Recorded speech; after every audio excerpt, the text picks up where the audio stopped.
All right, now, everybody. Quiet, listen to me. We're going to start a show. Now, some of you people have been with me before. You know it's going to be a tough grind, but we're going to have a show.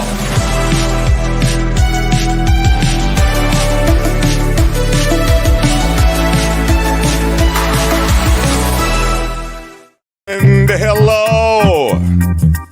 Welcome. This is it. You found it. You found the show that brings together everything that is holy, my friends. That is right. You know it. What? I'm saying that if you care about stuff, this is the stuff show for you. There's never been anything like this. Hell yeah. Hell yeah.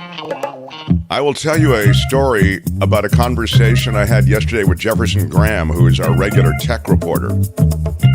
He's kind of given me some tips, along the way here on YouTube, longtime YouTuber.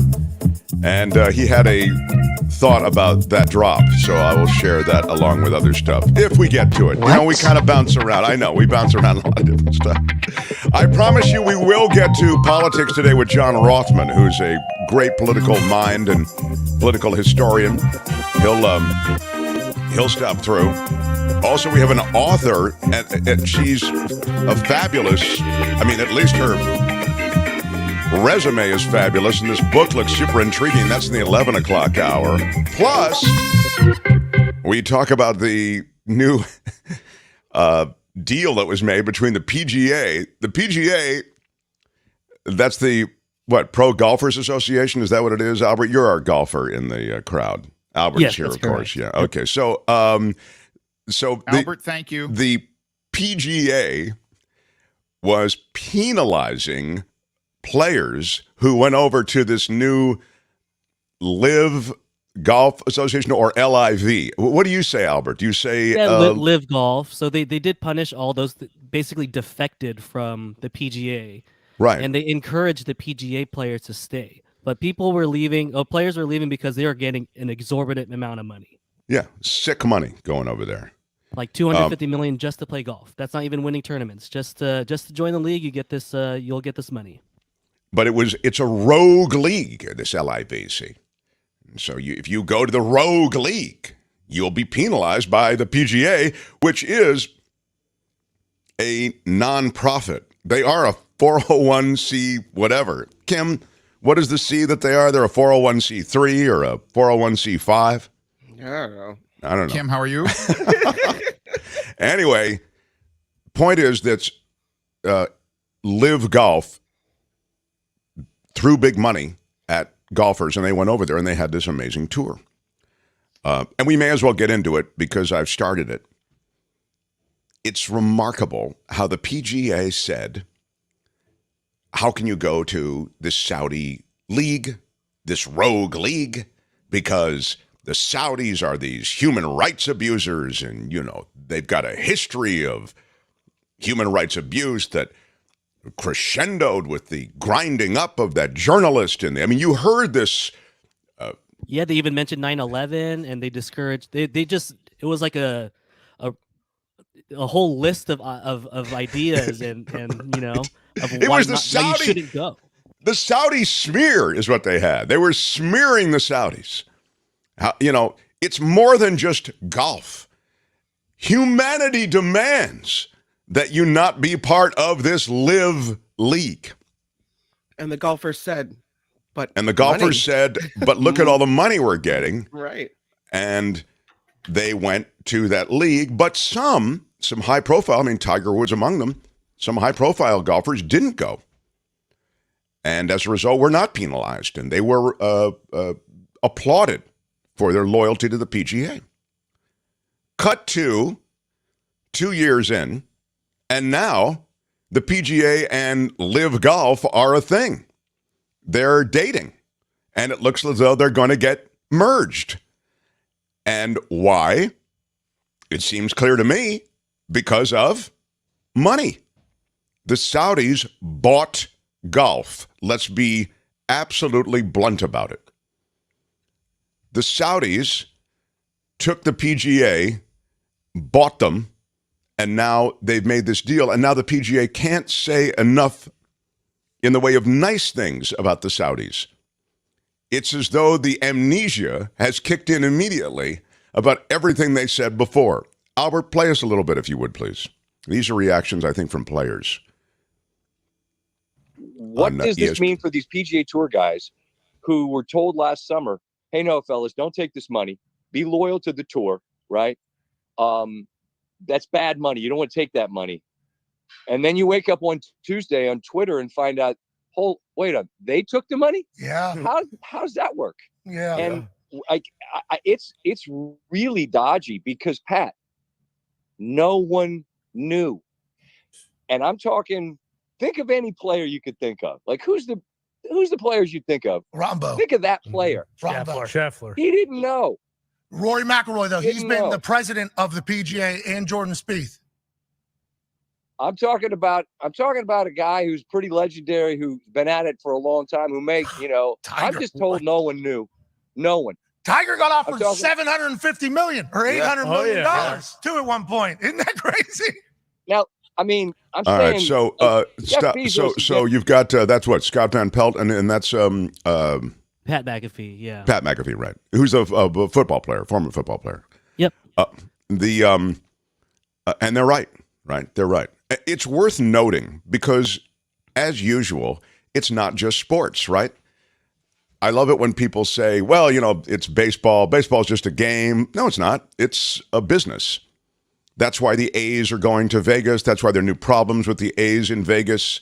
That's why they wanted a new stadium. It involves the public. It involves major legislative changes oftentimes to get public monies involved in these things. The PGA does reflect an appetite on the part of the public to see golf. This LIV League, as I say, is associated with huge ratings for television and international popularity. This is all monetized stuff. This is big, big business.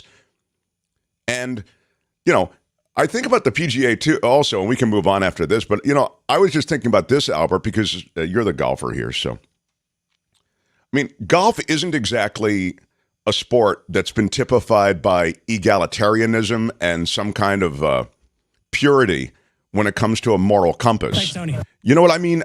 What I'm talking about is the Masters. I mean, blacks weren't allowed. Isn't that it? Blacks and women, or I don't think women are still allowed in that club. Those two, especially those two. It was just a recent thing where they're even just opening it up to the public too, just in general. Yeah. I mean, so if the PGA is so concerned with human rights and equality, you would think they wouldn't sign on to these kinds of things. But the reality is it's about money. And that's the deal they made now. They made this deal about money. And the thing about that, Mark, the people that are most affected here are the fringe players, not the ones who you quite know about, but the ones who are barely holding onto their tour cards. They were probably offered a life-changing amount of money by LIV to join their league. They didn't join LIV. They stayed in the PGA. They stayed loyal. Now they're merging, and they have a risk of losing their tour card, and they didn't get the money from the LIV tour. So wow, that's a great point. I didn't even think of that. Yeah. But really, they all look like a bunch of hypocrites.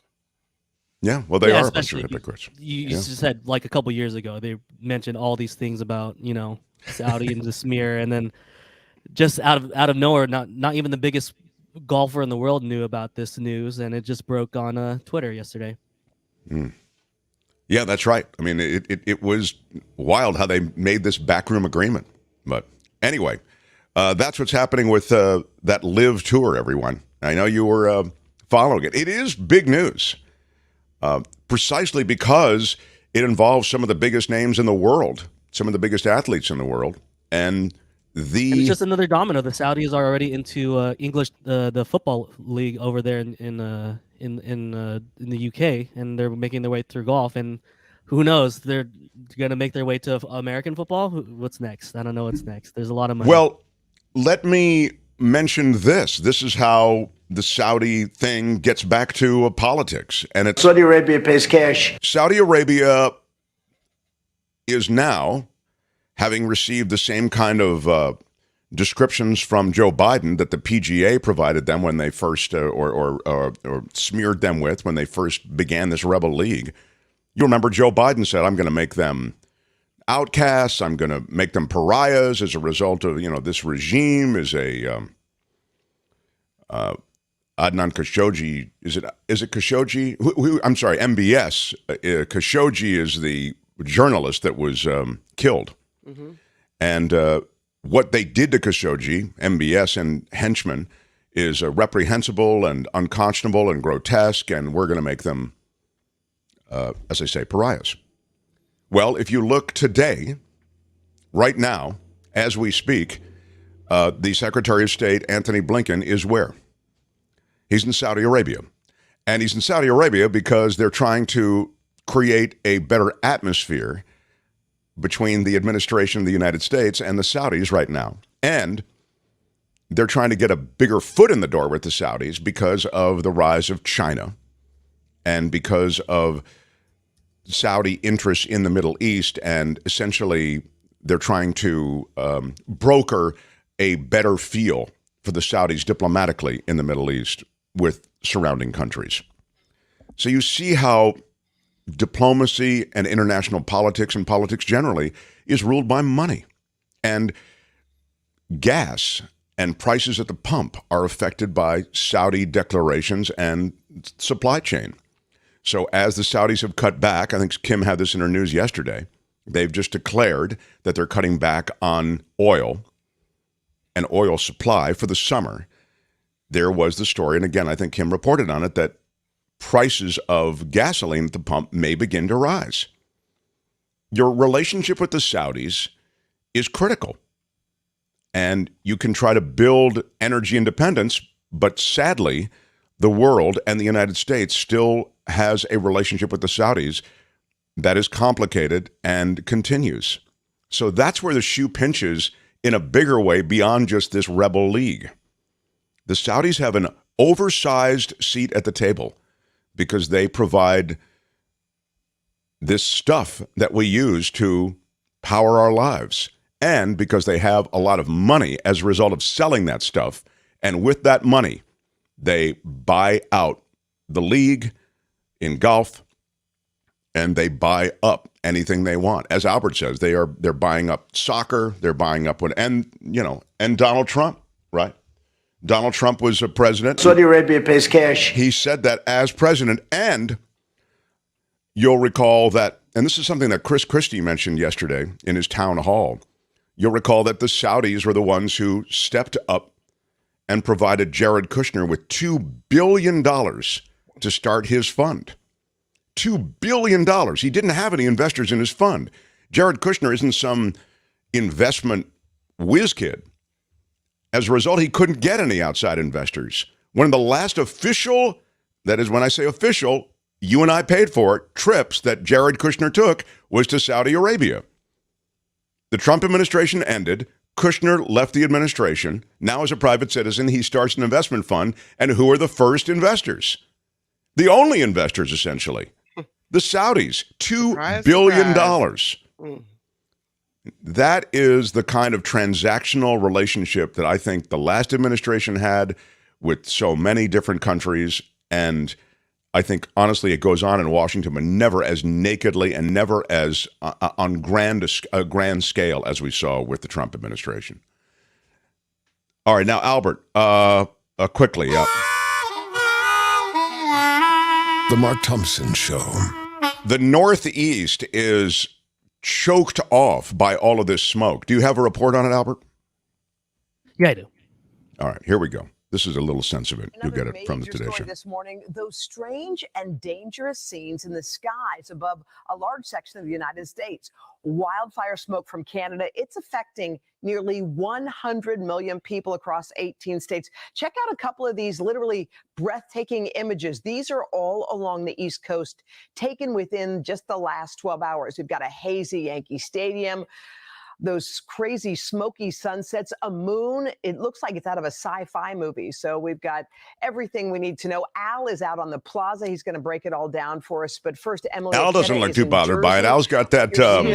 What kind of hat is that? It's kind of. Al's got sort of a festive look going. New York. Emily, tell us what's going on out there. Hey there, Hoda. Well, you can see the haziness behind me. That's a result of the smoke from Canada that's traveled hundreds of miles. And those raging wildfires, they aren't just impacting how things look, but also how things smell. The pungent scent at times so strong. Pungent's a Feeling ding like word. you're next to a barbecue, it can actually give you a headache. Here in Hoboken, all outdoor recreational activities have been canceled as the smoke worsens air quality for roughly 80 million people.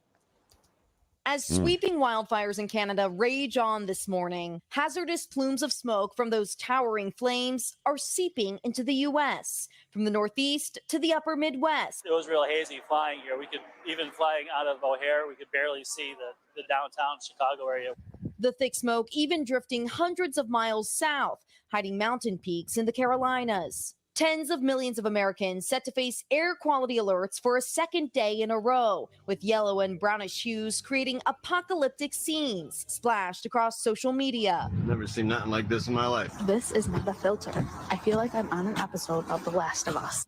There's never been anything like this. City had the worst air quality in the entire world, forcing several minor league teams to cancel games because of health concerns. While in the big leagues, the Yankees and White Sox played through the heavy haze. I'm definitely congested here, and like my throat is a little like. All right, we can stop this. When they get to the man on the street, yeah, let me tell you, I'm not sleeping as well as I used to. I'm congested here, right here. Never been to California. Not so much here, but here I'm congested.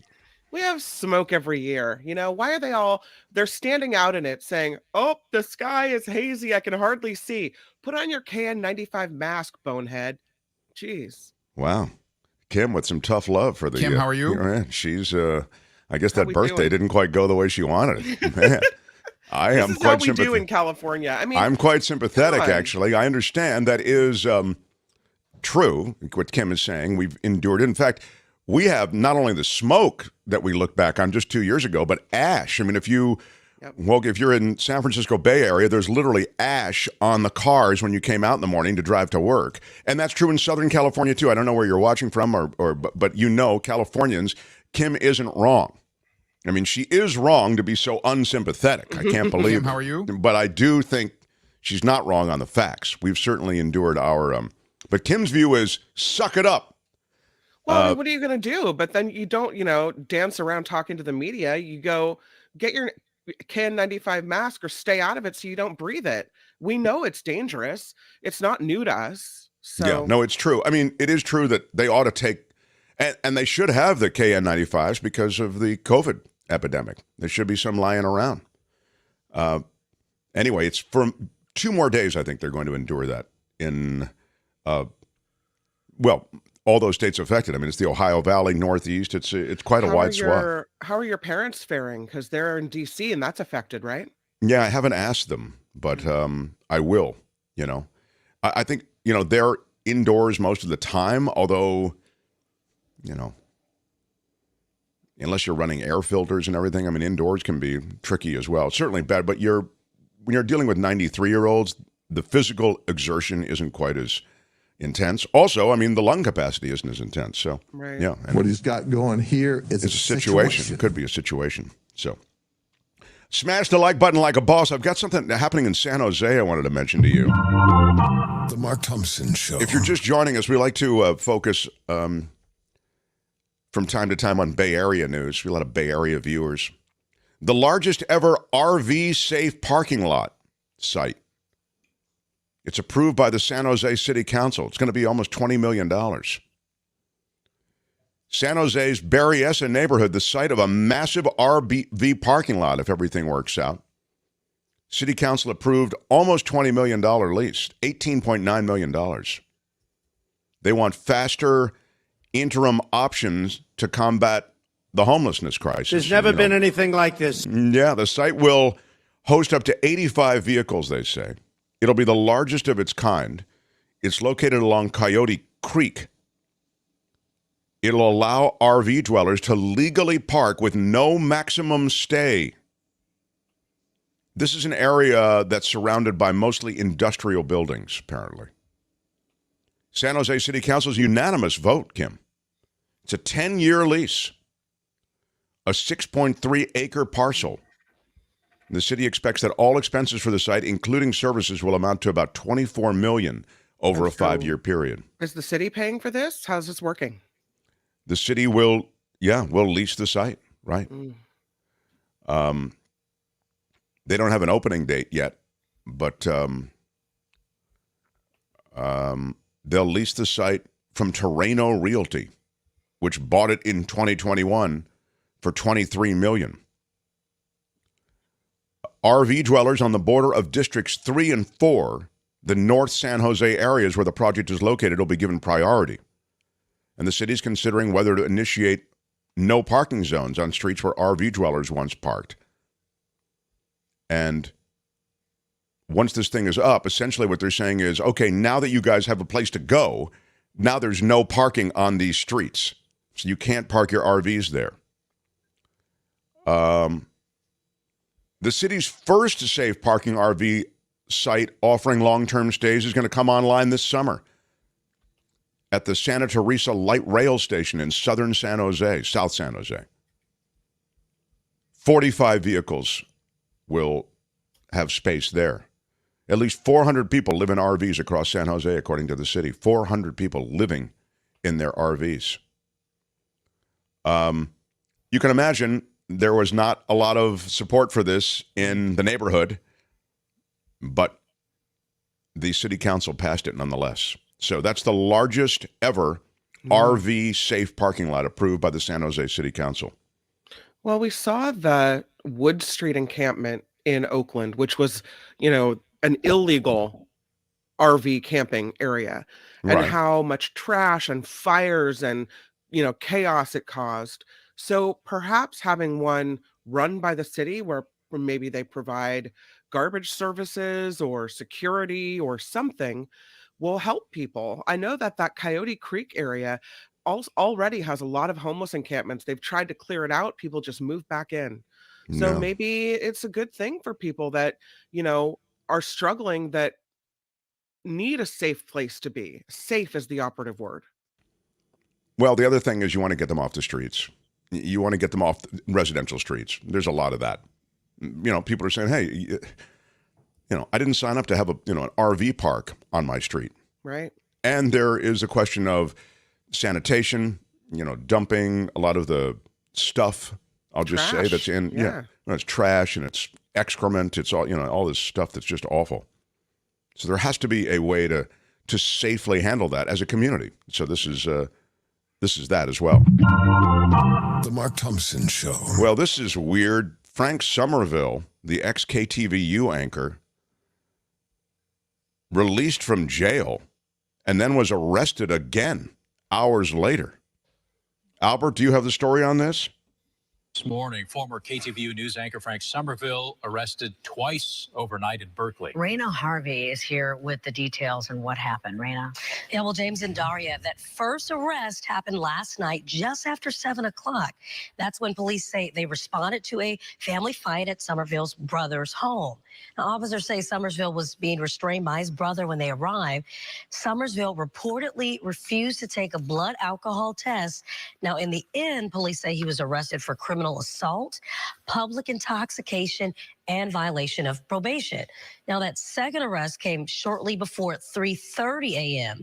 after police say Somerville went back to his brother's house after being released from jail. Now, officers say he got in his car, drove off, but returned to that home yet again. Now, that's when police were actually called a second time. Now, officers found Somerville in his car, and they charged him with driving under the influence. He was taken back to the Berkeley jail for a second time. Well, at least he knows everybody over there when he gets back the second time. He has to go, hey, guys, I'm back.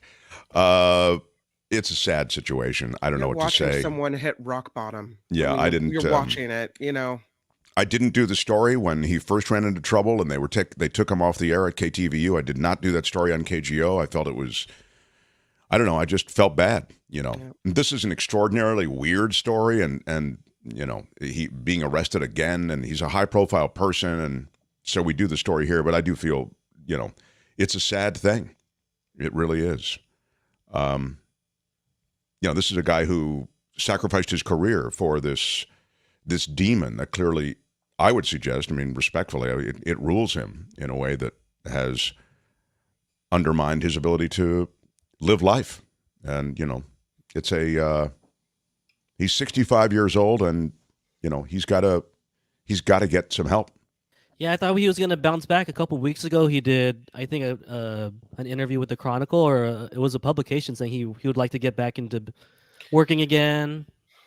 And during that interview, though, Albert, he said they asked him, "Is this a sign that you need to stop drinking?" And he said, "No." Is that right? He didn't say, when asked point blank, "Will you stop drinking?" He didn't, say, "I have a problem. I need to go into, treatment, and I can never have a drink again." He seemed to indicate that this was a temporary setback and that alcohol wasn't an issue. So, wow, I think we could see this one coming. That is denial in a big, big way. Well, thanks to Cron 4. By the way, I'm actually rocking the Cron 4 mug today. Look at you. Which There's is never from been anything like this. 1985. Vintage. Yeah, this is Cron when they were NBC. You're saying, why am I not rocking the Mark Thompson mug? And the reason is that I've run out of them because I keep giving them away to visitors. So I only have the one, and I have the display mug. I have more on the way here. So in the meantime, I've got the Cron 4 mug going. But it's sad also, I'll just say this, that, you live life out loud now increasingly. So your problems as an ex-KTVU anchor become the problems that you share with your public. To be fair, though, that public created your lifestyle. That public created your success. The community around Frank Somerville, I don't know him, but they loved him. That's why he was so popular. That's why he lasted so long. And they probably still do love him. But sadly, then, when you hit choppy water, to be polite about it, that community is going to know about it, and it becomes a public story. So that's the situation with that. Not a happy one, but nonetheless, it's a real news story, The Mark Thompson Show. So bottom of the hour, right after Kim's news, we'll get to John Rothmann. I want to ask him about any number of things. Boy, the Republican field for president is getting crowded. I mean, if this were an elevator, you'd say, I'll catch the next one. There are a lot of people on this elevator to the presidency. People run for president for all kinds of different reasons, right? They run to raise their profile politically, their name recognition. They run for the long game, Chris Christie ran last time, right? Ran in 2016, anyway. So you get your name out there enough, and all of a sudden you become relevant in a presidential election conversation. I think there's some of that going on, too. You also do it for what? Money. And I want to talk to John about decoding who's running for president for what reason. I also want to ask him about San Francisco. And you have a situation in San Francisco which involves, I think it just involves this doom loop that we talk about actually maybe coming to life. When I say coming to life, I mean coming to pass. It's scary when you see two major hotels saying, you know what, we're just going to skate from the lease. We're not going to honor our lease. We had that story yesterday. Yeah. You have major commercial real estate entities walking. This is a possible ghost town in a couple of years. San Francisco. Now you can say, well, Mark, you're overstating it. San Francisco will always be. It is to me. It's a jewel. I love San Francisco. But I'm just saying the issues that are plaguing the Bay Area now that are taking flight in San Francisco, literally, people are pulling up stakes. And when I say people, I'm talking about large commercial entities. COVID really hurt. And now on the heels of COVID, you hear of all of these downtown players that don't want to be players in San Francisco anymore. Retail establishments that are taking off. I want to get John to weigh in on that as well. So all of that still to come with John Rothman. Smash the like button. Come on. Smash it with your iron rod. Smash it with your iron rod. We're very iron rod smashy friendly. Smash it with your iron rod. Yeah, Mark Thompson Show. The Mark Thompson Show.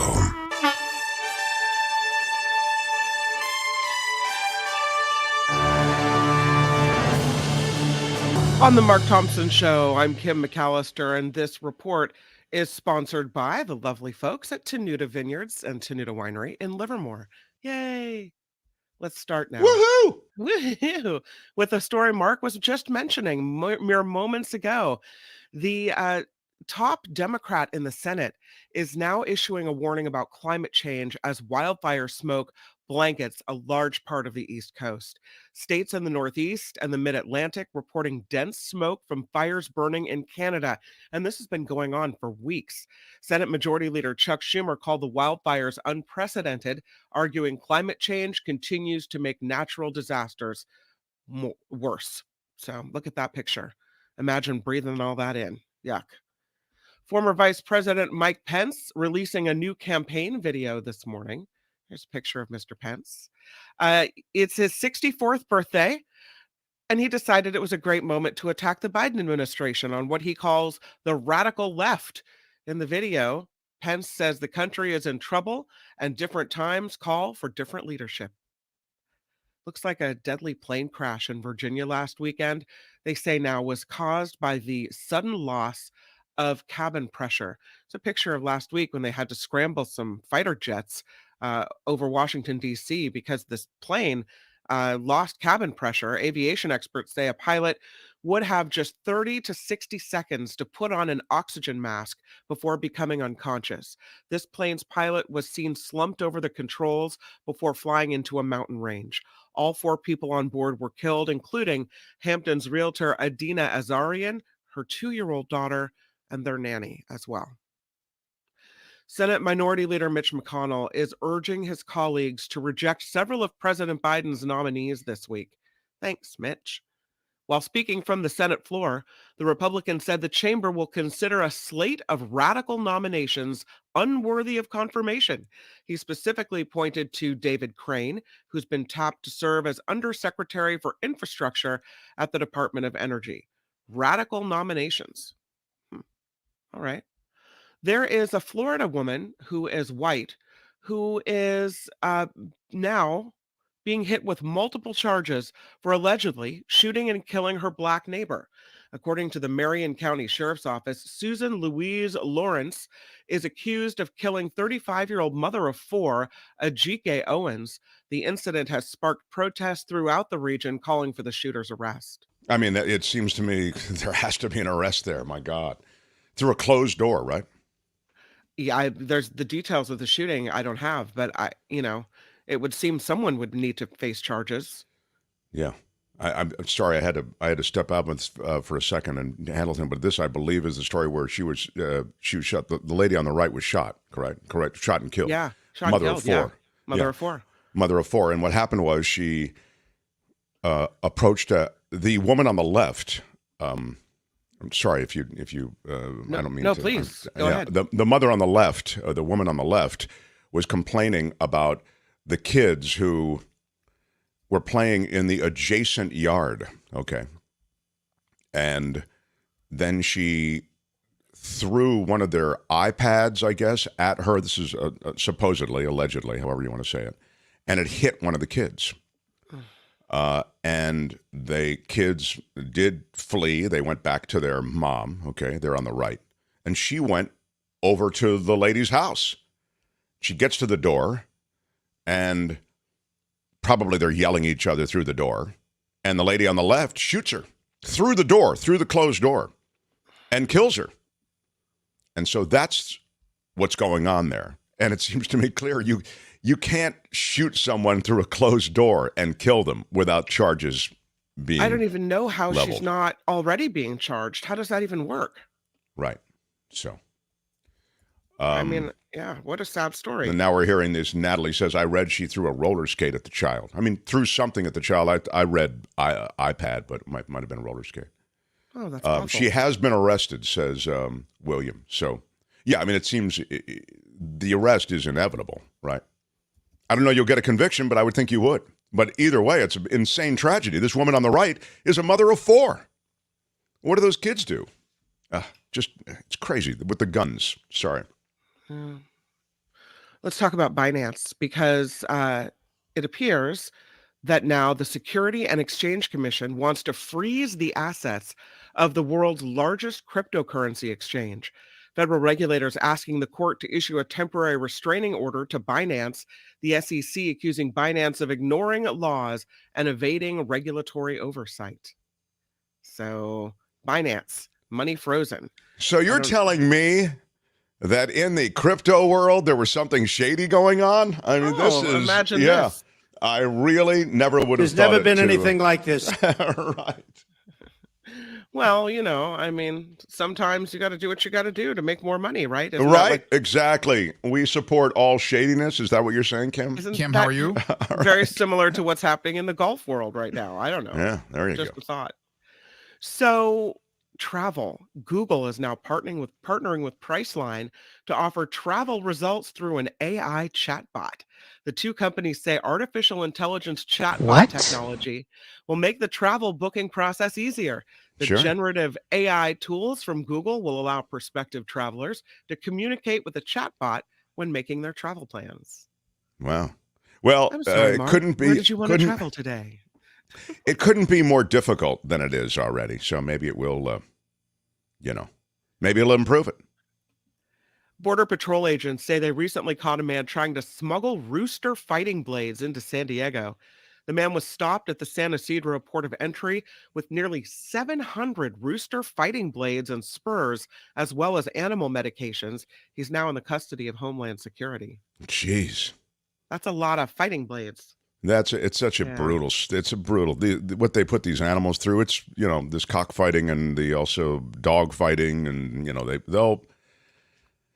We put these creatures through everything, right? Everything from SeaWorld to trying to kill each other with blades that are attached to their feet. Brutal. Speaking of dogs, lastly, a Louisiana Labrador licks her way into a world record. This puppy named Zoe has broken the Guinness World Record by having a 5-inch long tongue. That's longer than a soda can. Her owners always thought she had an abnormally large tongue, but they didn't think it was world record breaking until they went to the vet last year. A dog from Arizona previously held the record with an almost 4-inch tongue. Zoe, though, she's got it beat. Her owners say they always have to warn people about her tongue because she'll slobber all over them. Well done, Zoe. Isn't that nice that they're keeping track of those tongue sizes, though? Why, I think that's the longest dog tongue I've ever seen. Let's measure. Oh my goodness. This report is sponsored by Tenuta Vineyards. What a place it is to go and have the most amazing time. It is child friendly. It is cyclist friendly. It is, just friendly. Give them 30 minutes. They say you will absolutely be friends for life. I had my Mark Thompson, Why Are You Yelling Red last night.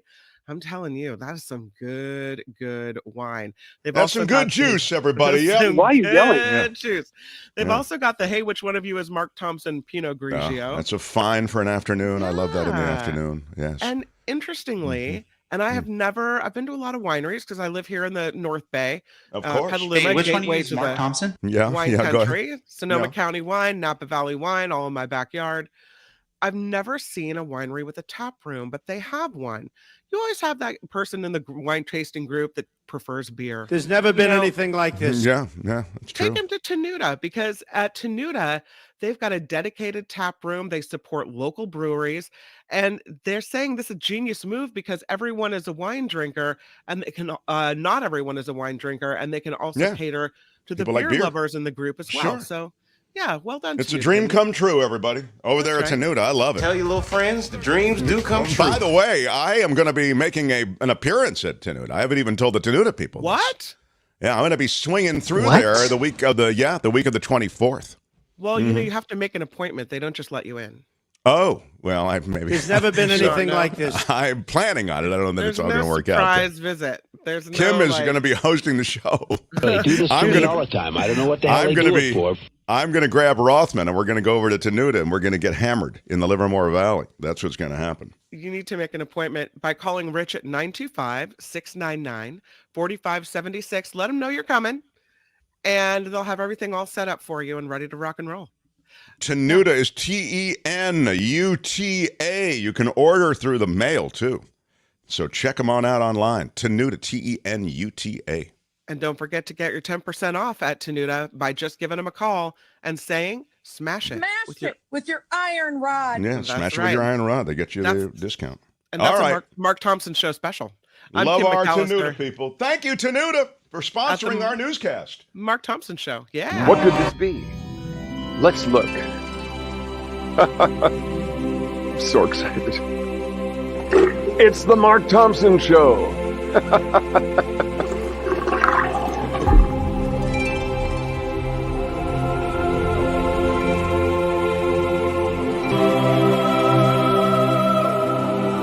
Is CinemaScope.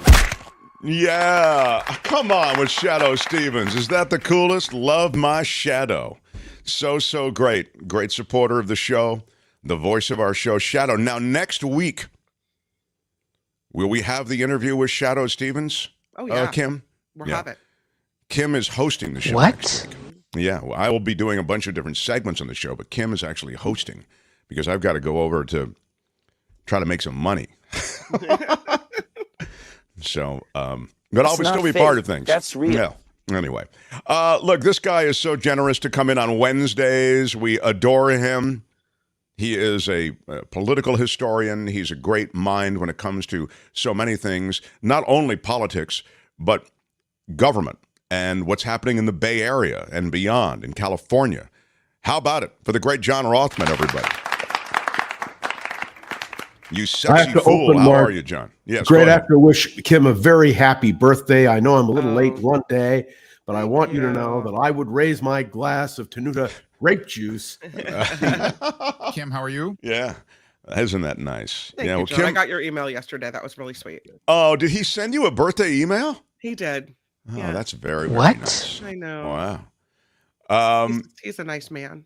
Yeah. Well, they're saying at Tenuta, this is a good point. Also, when I go, Mark will just have someone kicked out to accommodate him if they don't have a reservation. Well, thank you. I'm glad that. Yeah.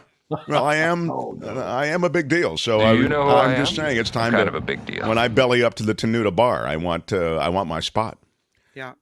Well, John, you couldn't find a more crowded field for president. On the GOP side, everybody's running.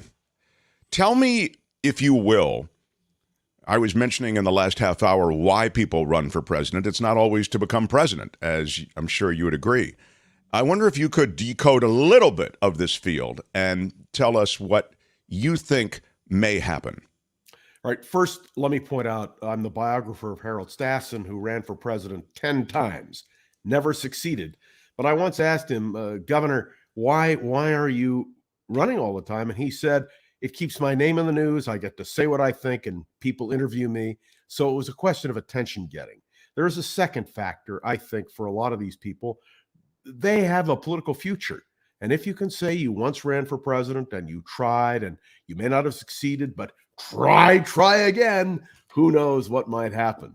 The most interesting developments, of course, in this last week were the announcement of Chris Christie, who is running really against Donald Trump. And you have to understand, this is a man who, when he failed in 2016, endorsed Donald Trump, stuck with Donald Trump, almost was nominated for vice president. Trump seriously considered him a man who has been loyal to Trump, even received his COVID virus from Trump that nearly killed him. And so this is a man who feels betrayed. And when you are betrayed, and when you really feel you have been led down the garden path, you come back in full vigor. And that is exactly, Mark, what Chris Christie is doing. You think it's personal for Chris Christie? Oh, it is. And by the way, he's a very capable guy, but he's never going to be president. But he feels he can stop Donald Trump, and he feels that's a really important thing to do. I'm sorry to interrupt, but just when you say he's never going to be president, why do you say that? I think he does not have the base in the Republican Party to be nominated. It's just that simple. You cannot go, and we'll talk about Mike Pence in a minute, but if you go after the Trump voters, you have to be able to say nice things about Donald Trump. Chris Christie has nothing nice to say about Donald Trump. And if the Trump base is 30%, 40%, whatever it is, you just can't get the nomination that way. Mike Pence is in stark contrast. Mike Pence can point out that for 4 years he loyally served and worked with and for Donald Trump, that he has been a loyal vice president. He can now say, I have differences. And really, when you stop and think about it, in his announcement this morning, Mike Pence did not mention Donald Trump, but he mentioned Ronald Reagan twice. The reason that Donald Trump is no longer popular with Mike Pence is clear. But what Mike Pence is doing is he's taking a gamble, and it's a big gamble, that he can go to the base of the Republican Party and resurrect the Reagan coalition, the religious right, and the Midwestern roots from which he has come. One other quick point about Mike Pence. He is not just a conservative or a Republican. He is a Christian.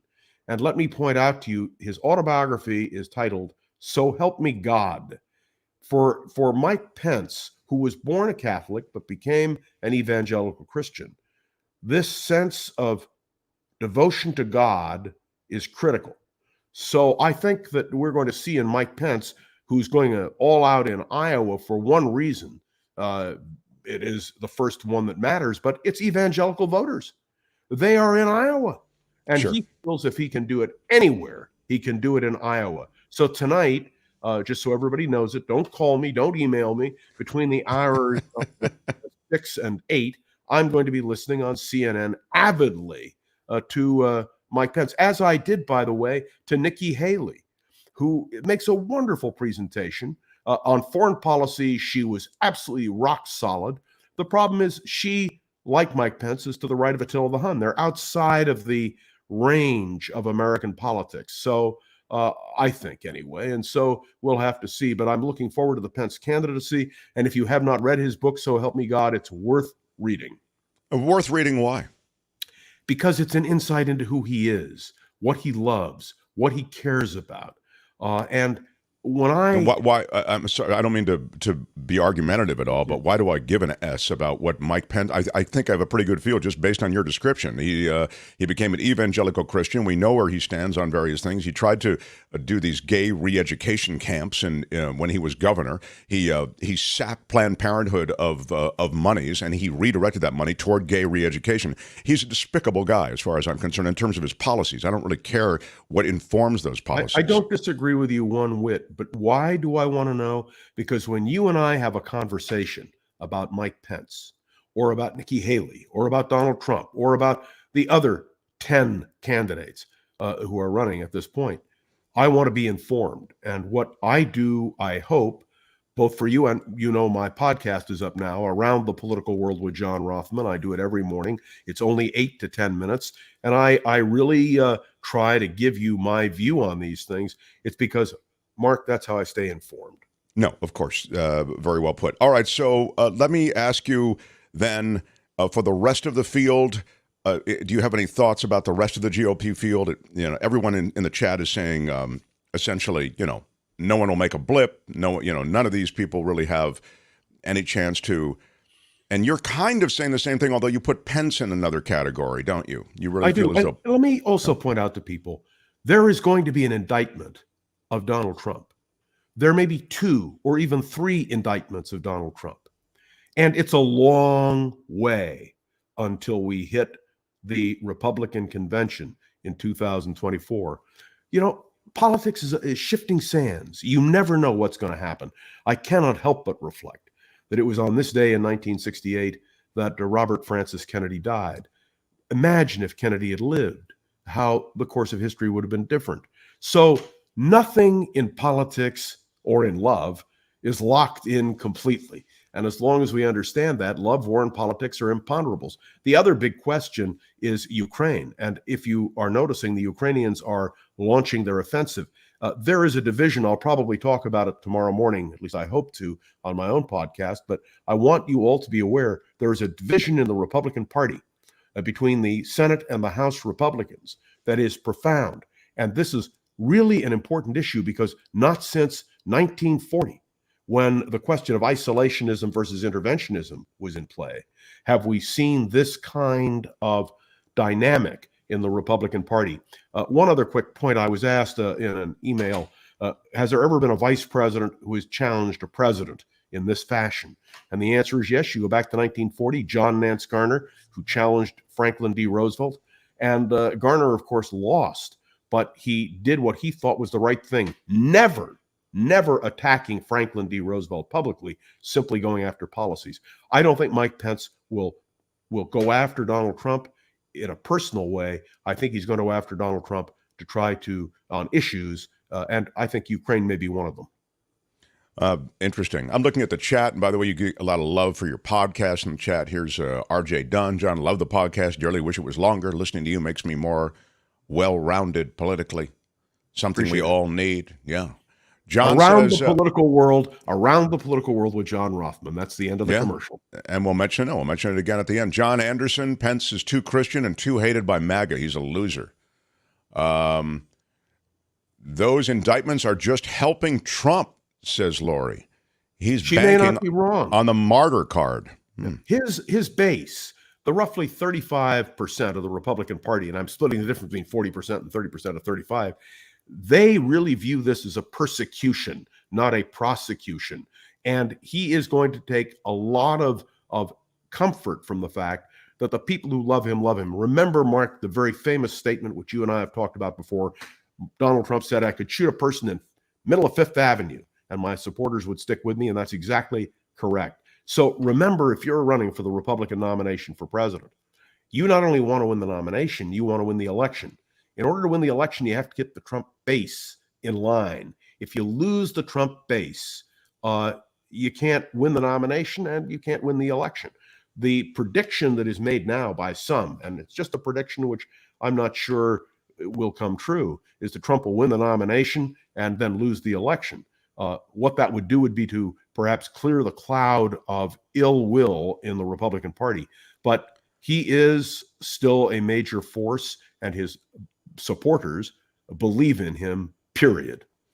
Yeah, I want to ask you about the general election in a moment, so I'll double back to that. But right now I want to follow up on what you just were saying and ask you, of all of the looming legal challenges, I'll put it politely, that Donald Trump has, we know about Georgia looming. We know about the J6 through would come on a federal level that is looming.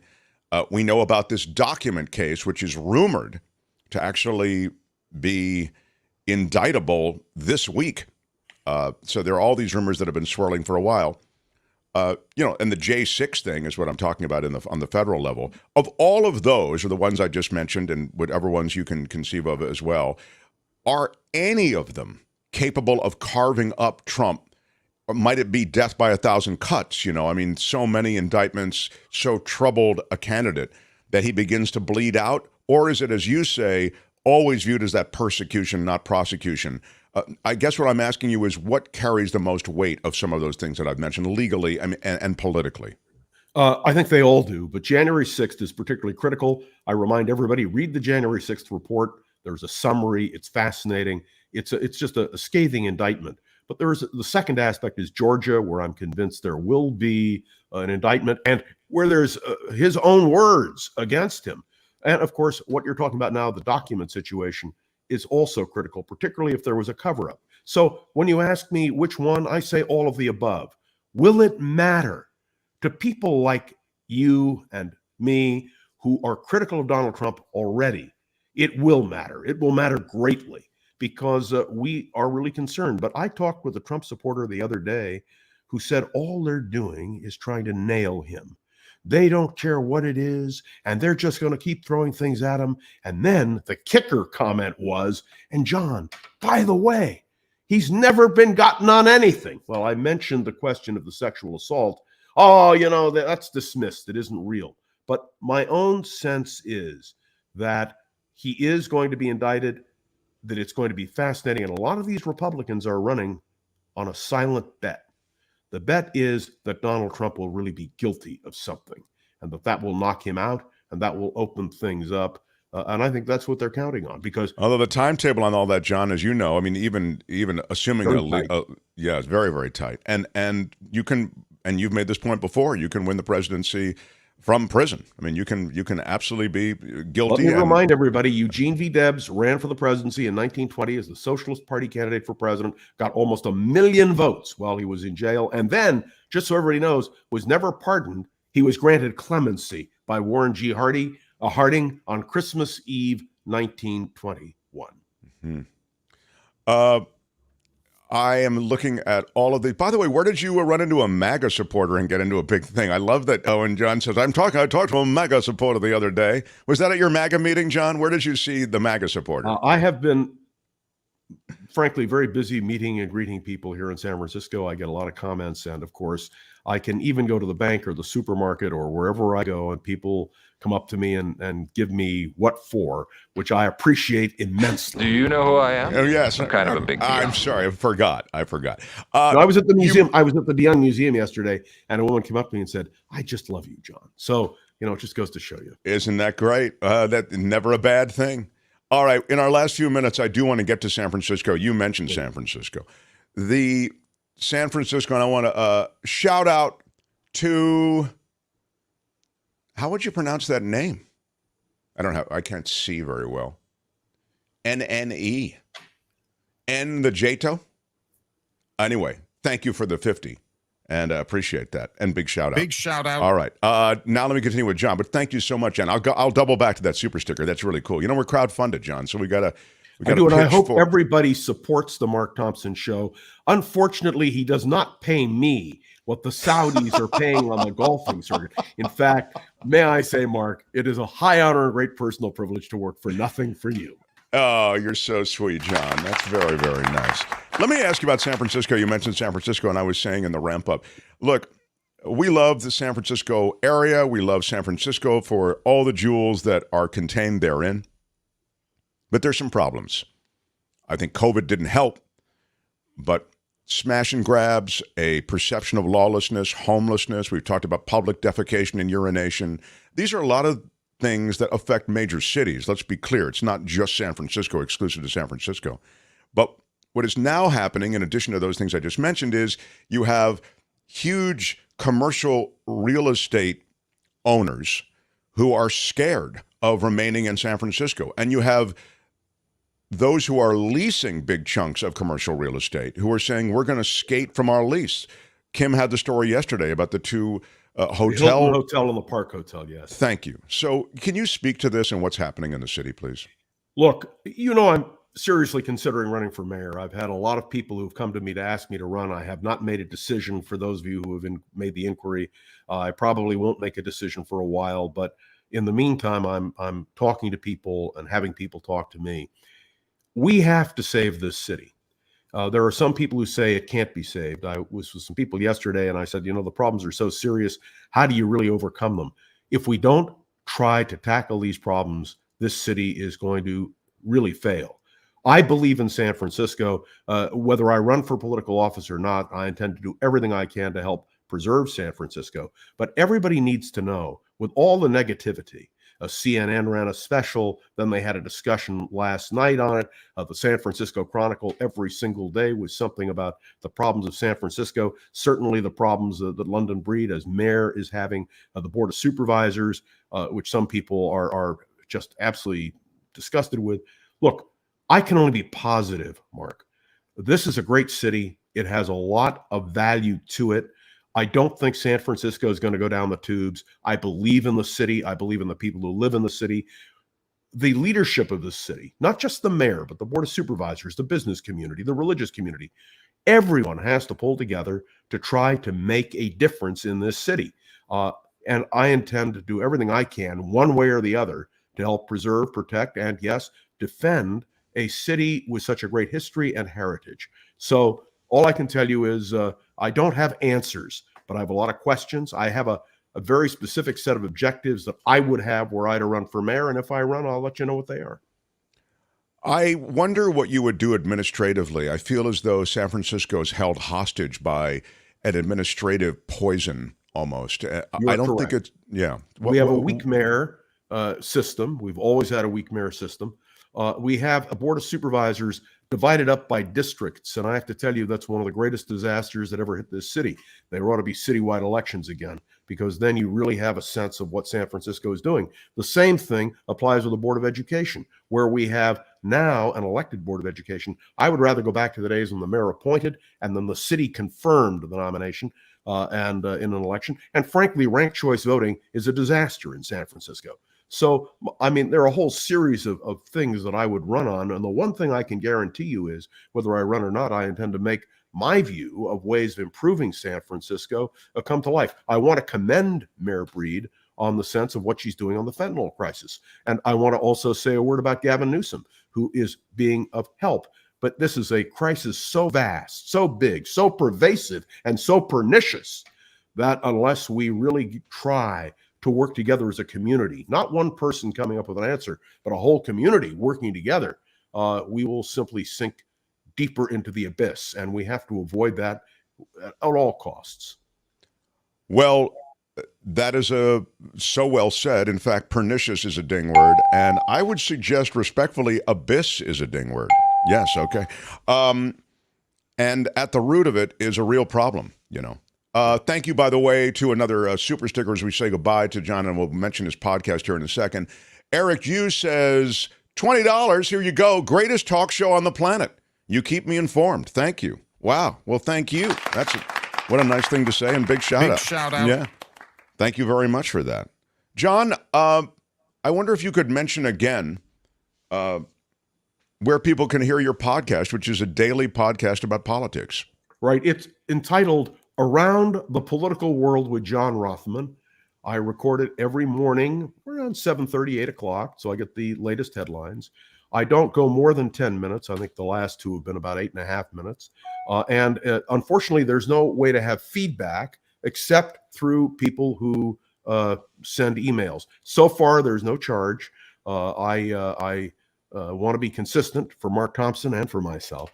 But I do want everybody really to support Mark Thompson and his efforts, and Albert and Kim McAllister, because this is an important service. And the fact is that people miss the kind of dynamic we had on talk radio, and we must do everything we can to restore it. It's Around the Political World with John Rothmann. You can get it Spotify, Amazon, everywhere you want. And I think that's great. And Mark, I do want to put in a plug again. Make sure you support the Mark Thompson program. And may I say, I'm really honored and will always be consistently available to you unless I'm traveling somewhere. But well, you're thank you so much for those lovely comments. We support you as well, and we value your input every week, and you're very generous with your time. So how about it again for John Rothmann? Thanks, John. Thank you. See you next week. Bye, John Rothmann. Bye-bye. See you next week. The Mark Thompson Show.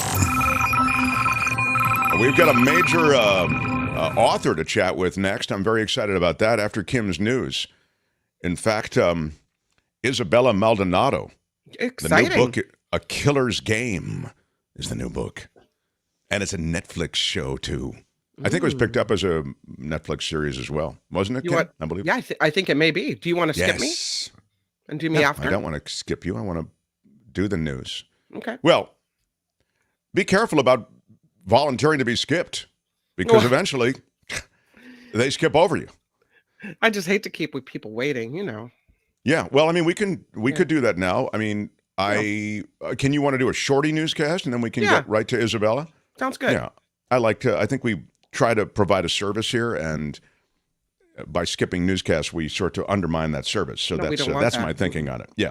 So smash the like button like a boss for John Rothmann. Smashed it with your iron rod. I'll respond to some texts and respond to some comments that are hitting the live chat. Anytime you hit our chat after hours, if you're watching in replay, I'll see those. And if you want me to respond to one of your comments, I would be happy to. I will respond to a couple of his thoughts and your thoughts on the presidential race as we continue. So smash the like button. Oh, Kim's News, a shorty newscast. Mm-hmm. And then we'll get to our author, who has a tremendous and intriguing background We'll get into that next. Mark Thompson Show. The Mark Thompson Show. The Mark Thompson Show. My wife wants some vegetables for Cruda Day. I was a basketball referee. Feels great, baby. Use Mark Thompson. It's unbelievably offensive. What he's got going here is a situation. I was fortunate. Everyone I worked with made me better at my job. You are a cover-up artist and you are a liar.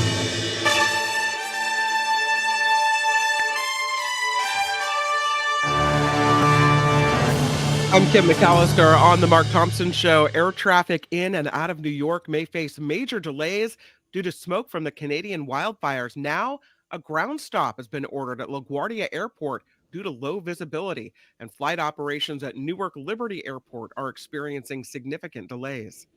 North Dakota's governor joining the race for the 2024 GOP presidential bid. He is Doug Burnham. Yeah. And there he is. He's announced his run today. The 7-year leader of the Peace Garden state said the U.S. needs a change in the White House and someone new to handle the changing economy. Meanwhile, in Hawaii, it's bursting again. Look at that. That is Kilauea, and the volcano is erupting. U.S. Geological Survey saying the volcano started erupting Wednesday on the Big Island. Comes after hours of eruption an eruption watch was issued. The video shows the volcano spewing big flows of lava. The Department of Homeland Security being ordered to respond to a request for Prince Harry's immigration documents. Well, they apparently, conservative group, the Heritage Foundation, filed a lawsuit last week to have its Freedom of Information Act expedited. The Washington-based think tank wants to know if Prince Harry received a favorable treatment or any favorable treatment when he and his wife Meghan Markle moved to California in 2020. Of course he did. He's a prince. What do you think? President Biden is coming to California or Northern California in less than 2 weeks. White House didn't say why, but confirmed he'll fly into the Bay Area on June 19th, and that will be for a 3-day visit. Before Air Force One lands, the First Lady will stop in San Francisco on June 13th to take part in a fundraising reception for her husband's 2024 campaign. The 36 migrants flown into California are apparently now being cared for by faith-based groups. Florida officials admit they arranged the travel to Sacramento Friday and Monday, 2 different flights coming in, but they claim everyone went willingly, no one was kidnapped. The asylum seekers made their way to the Texas border from Guatemala, Colombia, and Venezuela, and they are now in California. And the happiest place on earth, bringing back its ticket deal for those living in California. Residents can now visit for $83 when they buy a 3-day ticket. What? That's to about $249 Monday through Thursday. So, summer starts Monday. So that's a pretty substantial savings. Yeah. Well, if you live in Southern California, if you can prove that you're, that you're a SoCal resident, you get the good deal. I'm Kim McAllister, and this is The Mark Thompson Show. They had to close down an entire radio station to silence him. And now, he's here. Ladies and gentlemen, Mark Thompson.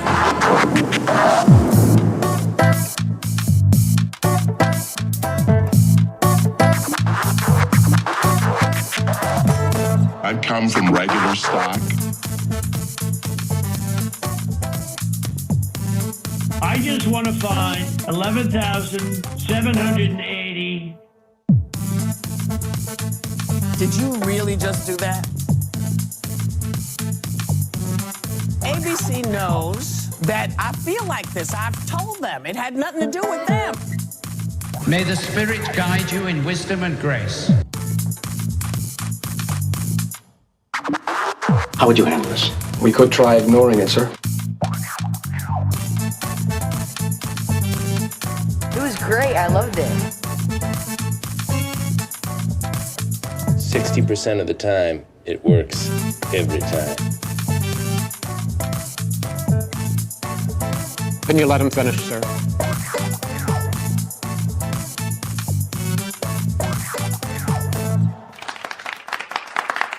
Yes, what up, everybody? It is great to have you. Hour 2, Mark Thompson Show. I'm Mark. You see Kim there if you're watching on YouTube. If you're just listening, you can imagine Kim there. And she's there. Kim, how are you? And Albert is here as well today. Albert, thank you. So nice to have everybody on board. It's really exciting to have this next person in our mix. She was, in real life, a graduate of the FBI National Academy in Quantico, the first Latina to get to the rank of captain at the Fairfax County Police Department just outside of D.C., where I grew up. She retired as the commander of Special Investigations and Forensics.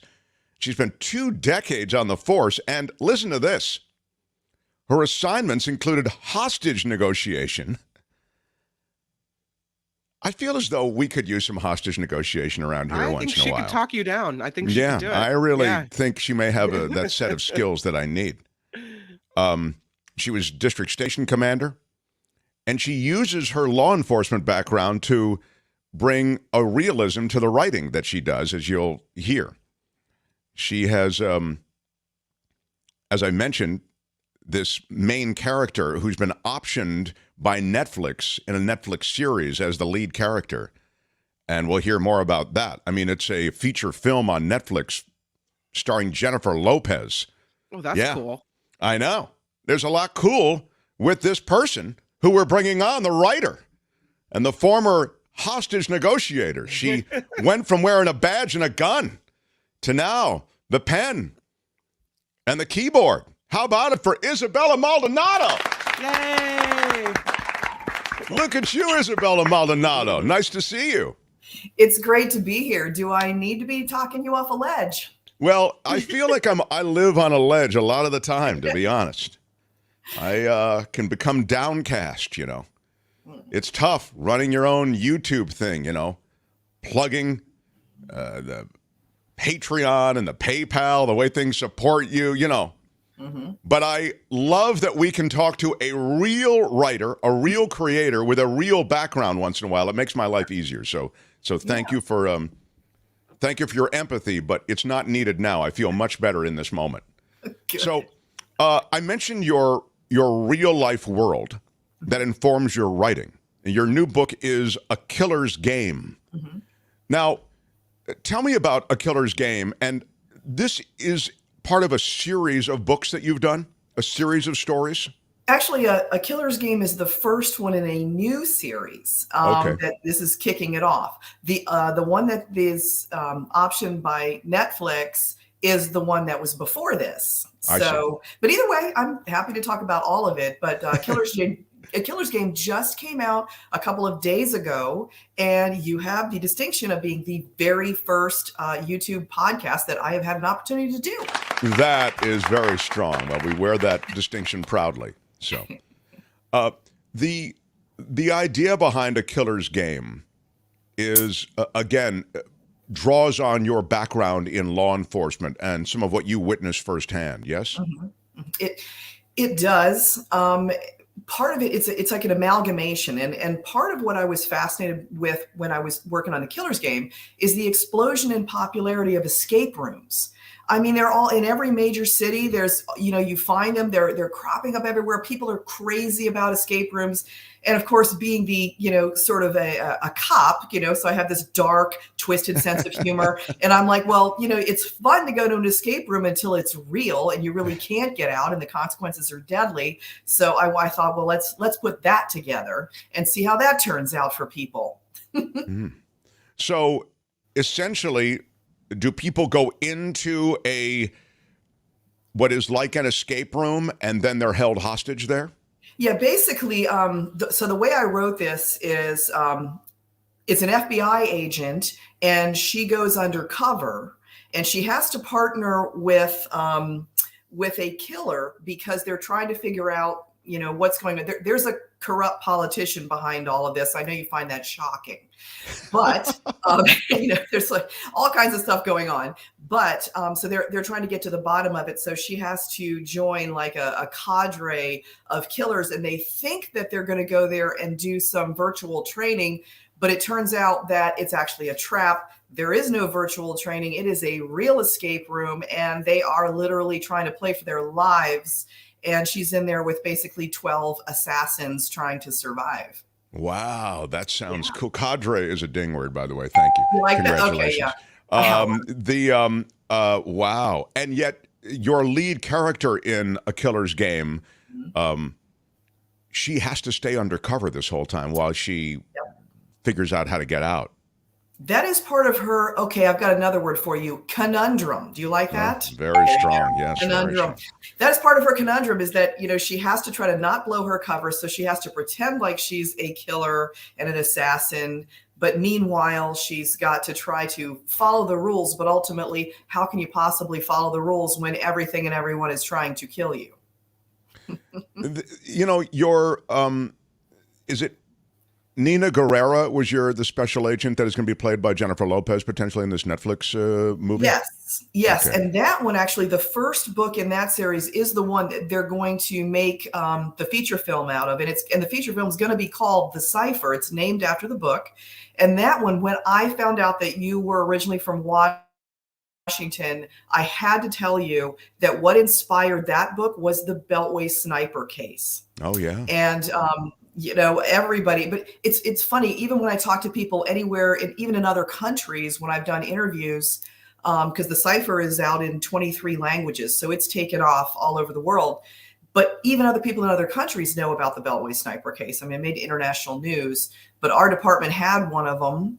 And so that's right. I forgot you're in the department in law enforcement when that was going on. Yes. And people were scared to go anywhere. There was no sense of, well, the Beltway sniper hits these venues more than others. It was gas stations. It was parking lots, outdoors, anything. You didn't know where it was going to happen.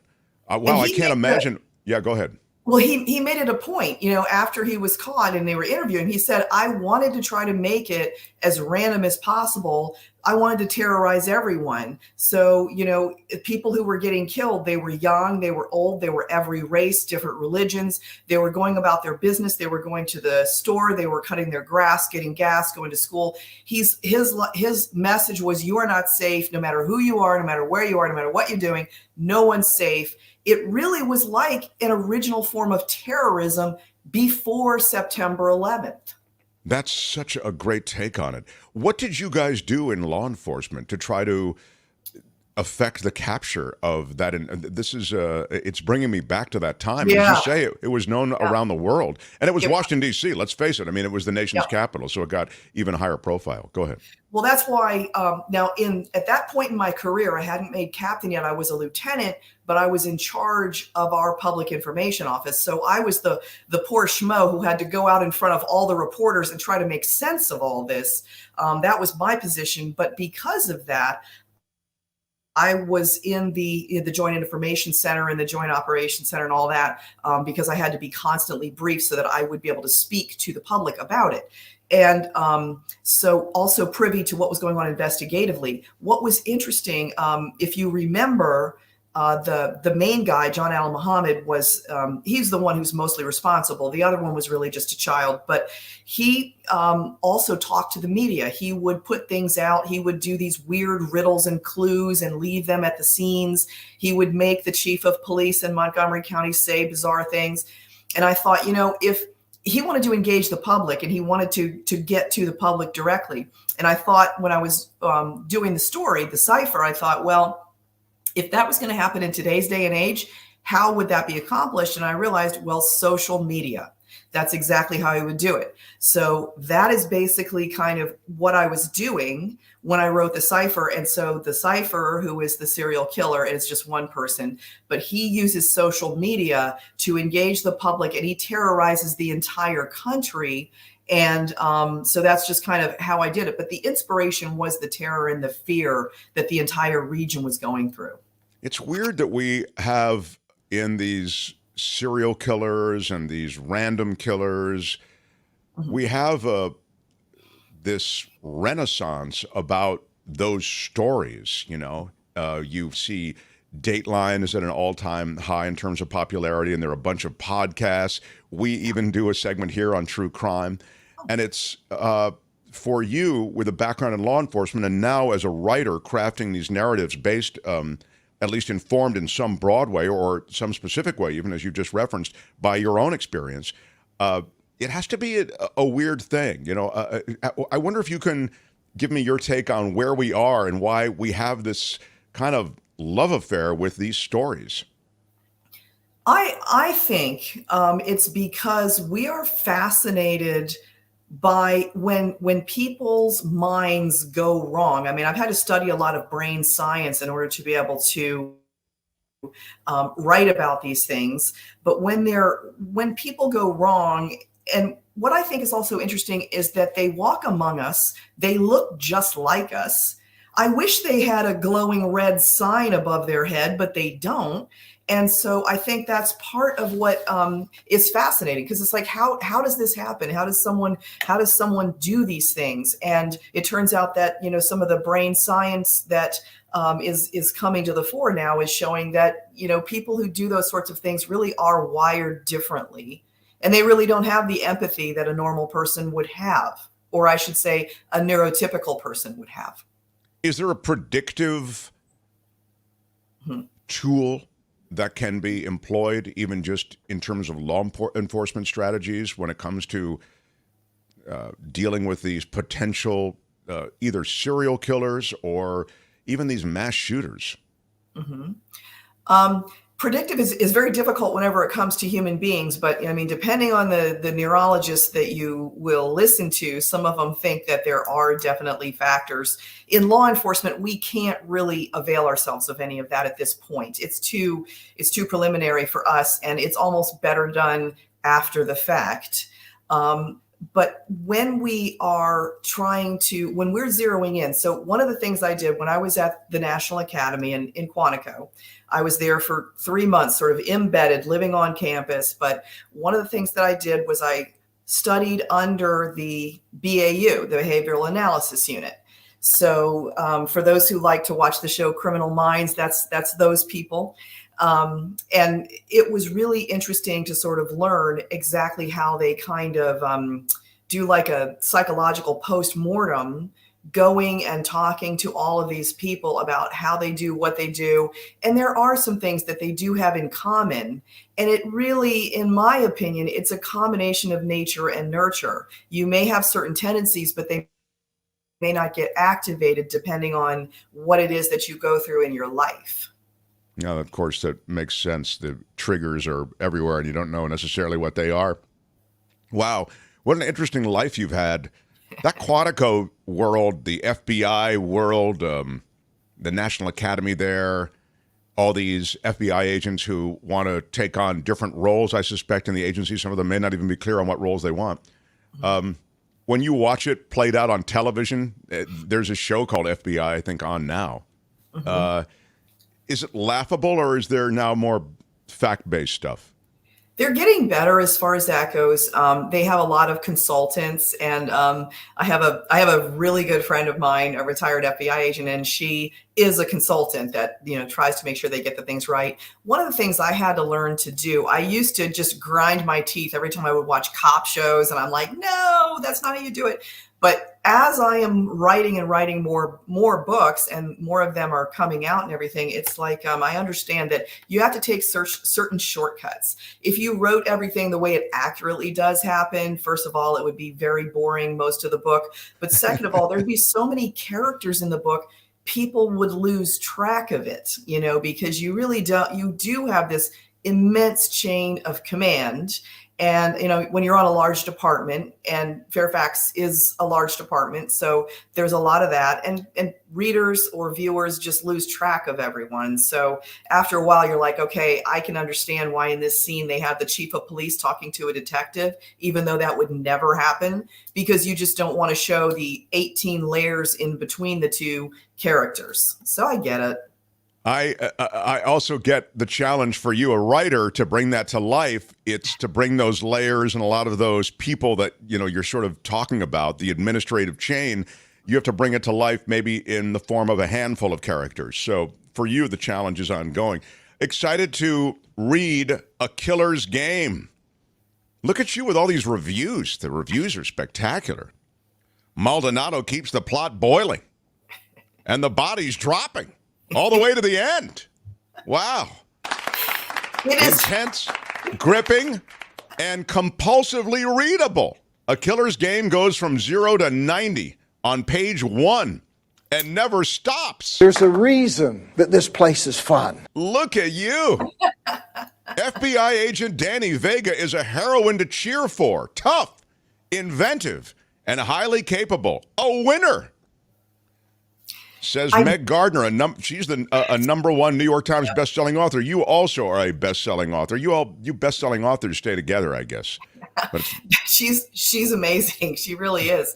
And but yeah, I do tend to write things that are very high octane and fast paced, and it is. Yeah, it's not for the faint of heart. Some people have written that, things like that. Yeah, it's not like it's not like a cozy where the cat solves the crime. It's totally not that at all. It's definitely much more hardcore. No wonder Netflix, is producing this as not this, but one of your other works as a feature film, and I'm sure this one is probably being targeted to be produced as a feature as well. It's Killer's a secret. Game. It is. It is. Targeted. I know it. It's targeted. The secret is out. The secret is out. I love that high octane world. There's already, if you have a role for, I don't know if you're aware of this, Isabella, there'd be no reason for you necessarily to know, although some of my work, as you know, has been in television and film. Do you know who I am? Yeah, I'm kind of a big deal. I could play, I have some range, that's all I'm saying. Albert, could you negotiate something for me, maybe with Isabella? I think I'll put my agent Albert in. Albert, thank you. Just put you in we're touch. looking at the Live Golf Saudi money. I'm not about money. I'm about the work, but I'm not going to work for free. The interview was going so great until you had to ask her for a job. That's where we just fell off a cliff. Problem. This is the problem. Well, I don't know. Maybe there would be an advantage to putting him into an escape room with a bunch of killers. That would be good. Well, Mark, you did the ride along, Mark, and didn't you get like a rave review of? Like, I did get a rave review. 1% of thinkers type of thing. Thank you, Albert. Albert is talking about my, and I don't mean we'll wrap up here, Isabel. I don't mean to make this about me, but I am. Do you know who I am? Yes, exactly. Kind of a big deal. God forbid it's about you. Went through the simulator, Isabella. You know the simulator that they take you through, and they said I was in the top 10%, is what they said, of those who have worked the simulator. 3 different scenarios, Isabella. So what? Very good. I try to impress my guests with a couple of little morsels, and that's the one that I'm using to impress you today. So, Isabella Maldonado, A Killer's Game is the book. I'm picking it up. You should pick it up. Yeah. And apparently it's quite the ride. She's the Wall Street Journal best-selling author. She wore the gun and the badge, and now she brings it to life. I love it. And actually, someone wrote in the comment, they had a question asking, is it on audiobooks? Yes. All of my books are available on Audible. So, yes. Yep. Terrific. So pick this one up, A Killer's Game. Isabella Maldonado, when the movie comes out, the first movie, I know there'll be several, you'll have to come back and visit. You're a great guest. We appreciate you coming through. Thank you. It's a lot of fun. You're absolutely fantastic. And I love all the questions. Everybody's so engaged. It's great. Really, really cool. See you again. Bye-bye, Isabella Maldonado. Yeah, really, really, really cool. I love it. The Mark Thompson Show. Yeah, good stuff. I want that book. Yeah, I guess she really writes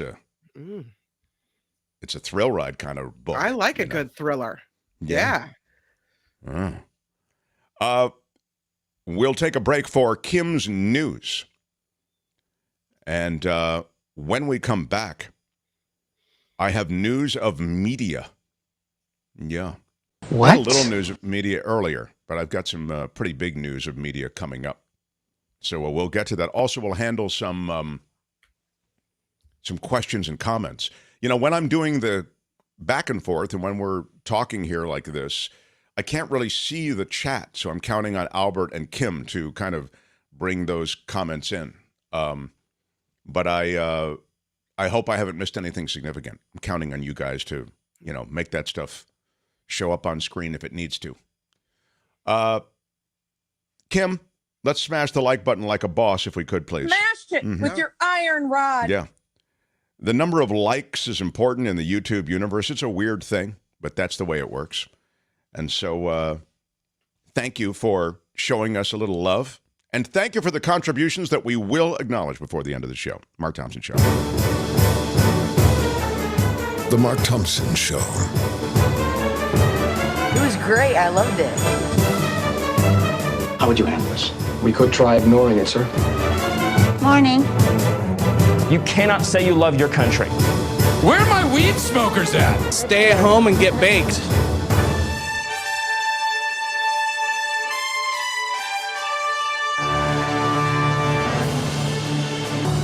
On the Mark Thompson Show, I'm Kim McAllister. California doing something pretty important, I would say, which is why this is the top story of this hour. California taking an aggressive, relentless action to end the unbearable tragedy of gun violence. That was Governor Gavin Newsom's message yesterday as he launched a new website during National Gun Violence Awareness Month. The website is gunsafety.ca.gov. gunsafety.ca.gov. There it is right there at the bottom of your screen. And it is a website that will allow people to learn about how to file a restraining order, a gun violence restraining order. Governor Newsom's office says those were used to prevent 58 threatened mass shootings between 2016 and 2019. Gun violence researchers say they work. Gun violence restraining orders. And again, the website at the bottom of your screen, if you have any cause to think that someone you know, work with, someone in your family, someone nearby may be violent and going through a tough time and in possession of a weapon, someone that shouldn't have one, check that website out. So I don't mean to be, I'm just trying to figure out the website. It's CALOES, which is that's the governor's office website, Office of Emergency Services. Mm-hmm. What I see here is CALOES.ca.gov/gun safety. That's right.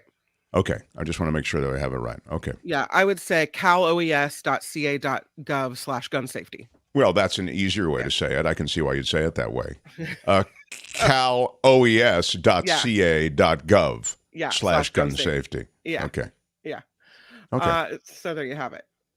It's important to me. It's a cause that I really believe in. Oh, in. it's absolutely, you're right to have it important to you. It's insanely important, and it's an epidemic in America right now, and it's time to push back. And you're right also that the only chance sometimes that you have in terms of intervention is that which provides you with the means to get that gun out of a dangerous person's hands. I've spoken with, interviewed gun violence researchers, including Garen Wintemute at UC Davis, who's top of the field. And one of the things he said is, we've shown through data that gun violence restraining orders work if people know about them. And so a lot of people don't realize that you can do that if you have real concerns over someone, that you can make a call and police will come out and investigate. They take the weapon away for a period of 14 days while they investigate. They may give it back or they may not. And maybe it's a longer term, removal of the weapon. But people don't realize that this is a possibility, that you can get help if you feel that someone has a weapon that ought not to have one. I agree with this comment, sadly, that they need to come up with a simpler URL, but for now, that's a start, yeah. Because that can be mistyped, et cetera. But gun violence prevention tools for Californians, important. So there you go. This guy, he's a former Donald Trump aide, says he testified honestly before a Florida grand jury. Taylor Budowich currently runs the super PAC MAGA Incorporated, the grand jury looking into whether Trump mishandled classified material after leaving office. Speaking of gun violence, Mark, the ongoing dispute said to be the cause of a deadly shooting yesterday, and it happened at a high school graduation. Amari Ty John Pollard was arraigned in the shooting deaths of 18-year-old Sean Jackson and Jackson's stepfather. The graduation ceremony was held at Virginia Commonwealth University in Richmond. It was a high school graduation. Imagine that's the way your high school graduation ends. I mean, in a way, it's the most American thing ever. Oh it's God. absolutely despicable. It's the gross place that we are in America, where gun violence is everywhere and at every event, and no venue is safe. It's awful. Also, gun violence. Suspect in the 2021 murder of a Memphis rapper scheduled to be in court Friday. The attorney for Jamarcus Johnson claims his client had no knowledge of a plot to kill rapper Young Dolph. Featured here. Johnson is among 3 men suspected of being hired to kill this rapper. Over at CNN, Chris Licht is resigning, the CEO. The Hill reports the news was announced to the staffers during the Talk Network's morning editorial call. His decision comes after The Atlantic released a profile story on Licht that documented his views on CNN's coverage and his attempts at winning over staff members during his first year at the network. So Chris Licht is resigning. No more at CNN. I mean, the Atlantic piece was damning and interesting, and damning in the sense that I just don't understand why Licht agreed to the Atlantic piece. I mean, why make yourself the subject of this profile? I get that there's a quality of self-aggrandizement, which is a ding word. There's a quality of egoism, and believe me, I certainly appreciate that and the power of that. But I don't understand how you expect the net to be a positive one. Licht is a guy who came in as a former television producer. He did a bunch of things that, reflected, I think, a solid journalistic background. I mean, talking about in local news. And then he comes up and he is in charge of CNN. And he might have been given, to be fair to Licht, I don't know, a very difficult charge, a very difficult goal, which is to somehow expand the universe of CNN in a constricting media environment. Let's face it, the world of cable news is becoming so siloed, so everybody watches Fox News Channel, who is in that camp. Everybody watches MSNBC, that's in that camp. And then CNN is looking for this middle that may not exist anymore. And so he had a tough gig, but when he agreed to that Atlantic profile, he did make himself the story. And that's never a good thing when you're trying to bring so much change to an organization. But I'll tell you one other thing about this, just because we're talking about it. Jeff Zucker somehow is getting this coat of fresh paint. Jeff Zucker is the guy who ran NBC and ran CNN. And Jeff Zucker is the guy who created Donald Trump. So if you have a problem with that's Chris Licht that you're seeing on screen now. If you have a problem with the way the media elevated Donald Trump and created the image of Donald Trump, who is a failed businessman, that's who Donald Trump was. But The Apprentice raised Donald Trump's profile. You can thank Mark Burnett for that largely. But it was under the reign of Jeff Zucker that The Apprentice came to pass, and then under the reign of Jeff Zucker that CNN rose. You can blame Jeff Zucker then for a lot of that.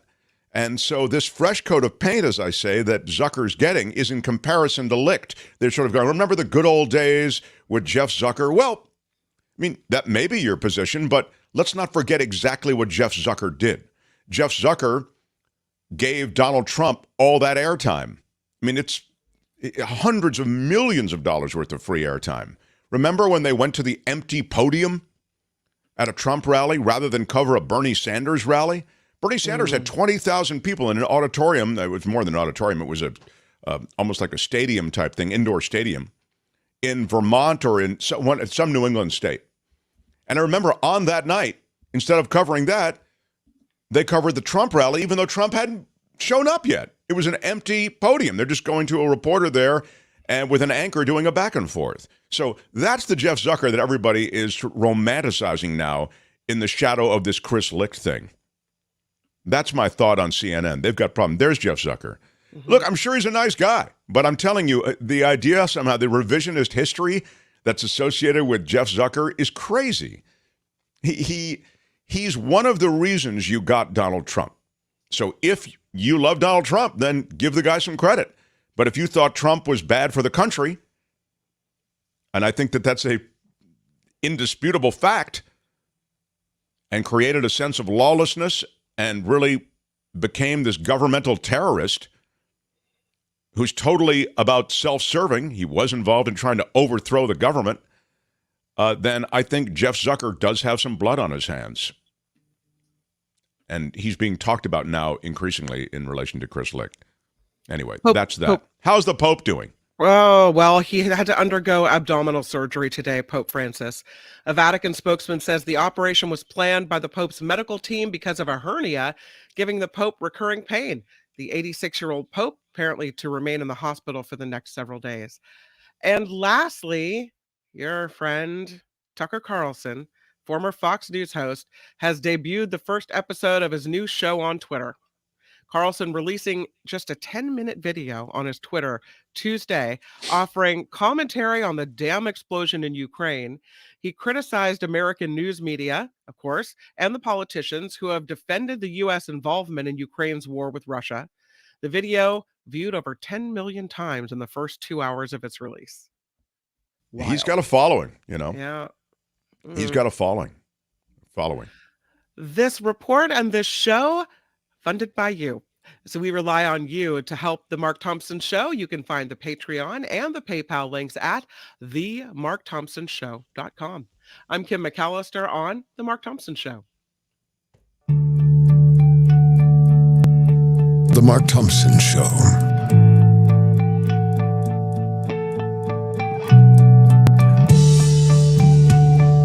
Yes, I'm very unhappy with everything I've heard today on your show. No, no, no. You can buy a Movado watch in Sam's. What can you tell us about the scene? Dr. Emil Schaffhausen, Assistant.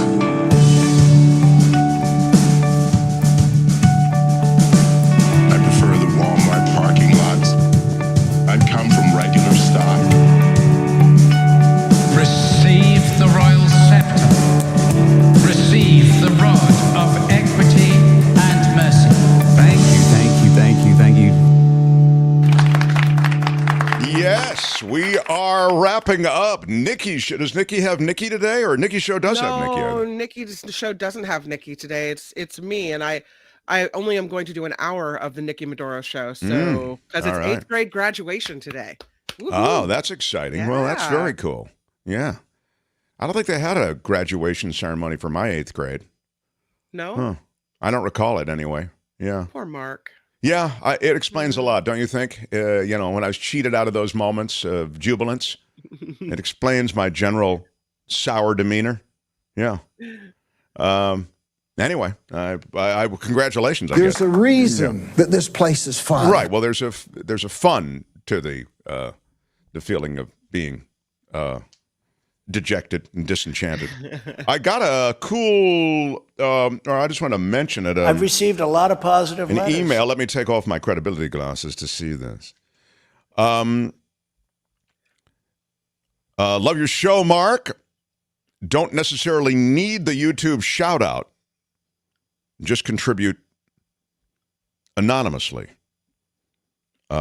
Just want to make sure you got my contributions, which is nice. It's interesting that, and these are, this is from Laura, and she's donated $100 to the show, which is very nice. Wow. It's interesting that, yeah, that is pretty cool. I just want to, first of all, say thank you, Laura. And secondly, it's interesting, most people who support our show, and sadly we are crowdfunded, believe me, I wish I didn't have to prevail upon you like public broadcasting does, but this is that. It's a community of supporters, so we appreciate it. All of you who join us, who listen, et cetera, it's all great. Thank you, and you do support us that way. Yeah. But we have to, put the bite on you. But most people don't really care about the shout-outs particularly. I've noticed that. But I do still want to recognize Laura and so many of you who have been part of this community. And so tomorrow, I will, and at this time, I will run through a couple of the PayPal, a few of both PayPal and Patreon supporters. You can join our PayPal and Patreon, and some people, I'd like to note this as well, have upped their Patreon monthly contributions. And so I get a special notification every time that happens. And I would have thought that by now someone would have put the banner up to show people where they can be part of things. But okay, there, you can help keep us alive. MarkThompsonShow.com, TheMarkThompsonShow.com. You have to put in TheMarkThompsonShow.com, and you can click the Patreon or PayPal link, join our community. You have to put the in there. If you don't put TheMarkThompsonShow.com, you end up at the website of a Christian ventriloquist who is, I'm sure, great. Yeah. And so you have to... this is a word from the Lord, and he's not happy. I don't know. I think it's a pretty good act, actually. I've watched it. But you have to put TheMarkThompsonShow.com, and then you'll go to either the Patreon or PayPal click-through, and that's a way that you can support us. Both of those ongoing support structures really help keep us on the air, frankly. But I will acknowledge many of you who are part of that community, and then at the end of the show, we scroll all of those names, and they're updated monthly. So we want to recognize you every day for helping to keep us on the air. So, The Mark Thompson Show. Kim, what is the story with this Air India flight that was going from Delhi to San Francisco? They had to make a stop in Russia, in Siberia. It was talked about as an opportunity for Russians to take American hostages. I don't know if that was ever a real possibility. But travelers stranded in Far East Russia, as Kim says, because of this engine failure on Air India. This is really a story from the sky, come to think of it, but we're already into it. But I'm just saying it would have been nice to have the stories from the sky. I mean, whoever is producing this thing has no idea what they're doing. Right, but I'm just saying. All right. They're set to, thank you. They're set to resume their journey, though, because Air India set on path to Russia a second plane. Yeah. A replacement plane from Mumbai to Russia's Sokol airport. Officials expect that plane to land in this mountainous region with an Air India crew on board and food for the 216 passengers, many of whom have spent the night on the floor of a local school. The emergency landing of the first plane was on a remote airstrip in Magadan. There was a technical issue with an engine, according to Air India reps. And now it's not immediately clear when the passengers are going to be making it back to SFO. They were en route to the city. A Bay Area man on board the flight described watching trucks haul mattresses and blankets as he and other travelers waited for a bus from the airport. Local authorities have been helpful, said one of the passengers who was headed to SFO. At least one other Bay Area man had a family member on board the flight with whom he had been in intermittent contact. And there were pictures sent of these rows of mattresses, and it looks like hot dogs or breakfast sausages of some kind that were put out there. I mean, it's not exactly the buffet that you would knock over other passengers to get to. I'll just say that. Hey, but at least they got something. They do get something. And it, as I say, there was talk that they might actually take hostages here, that the Russians...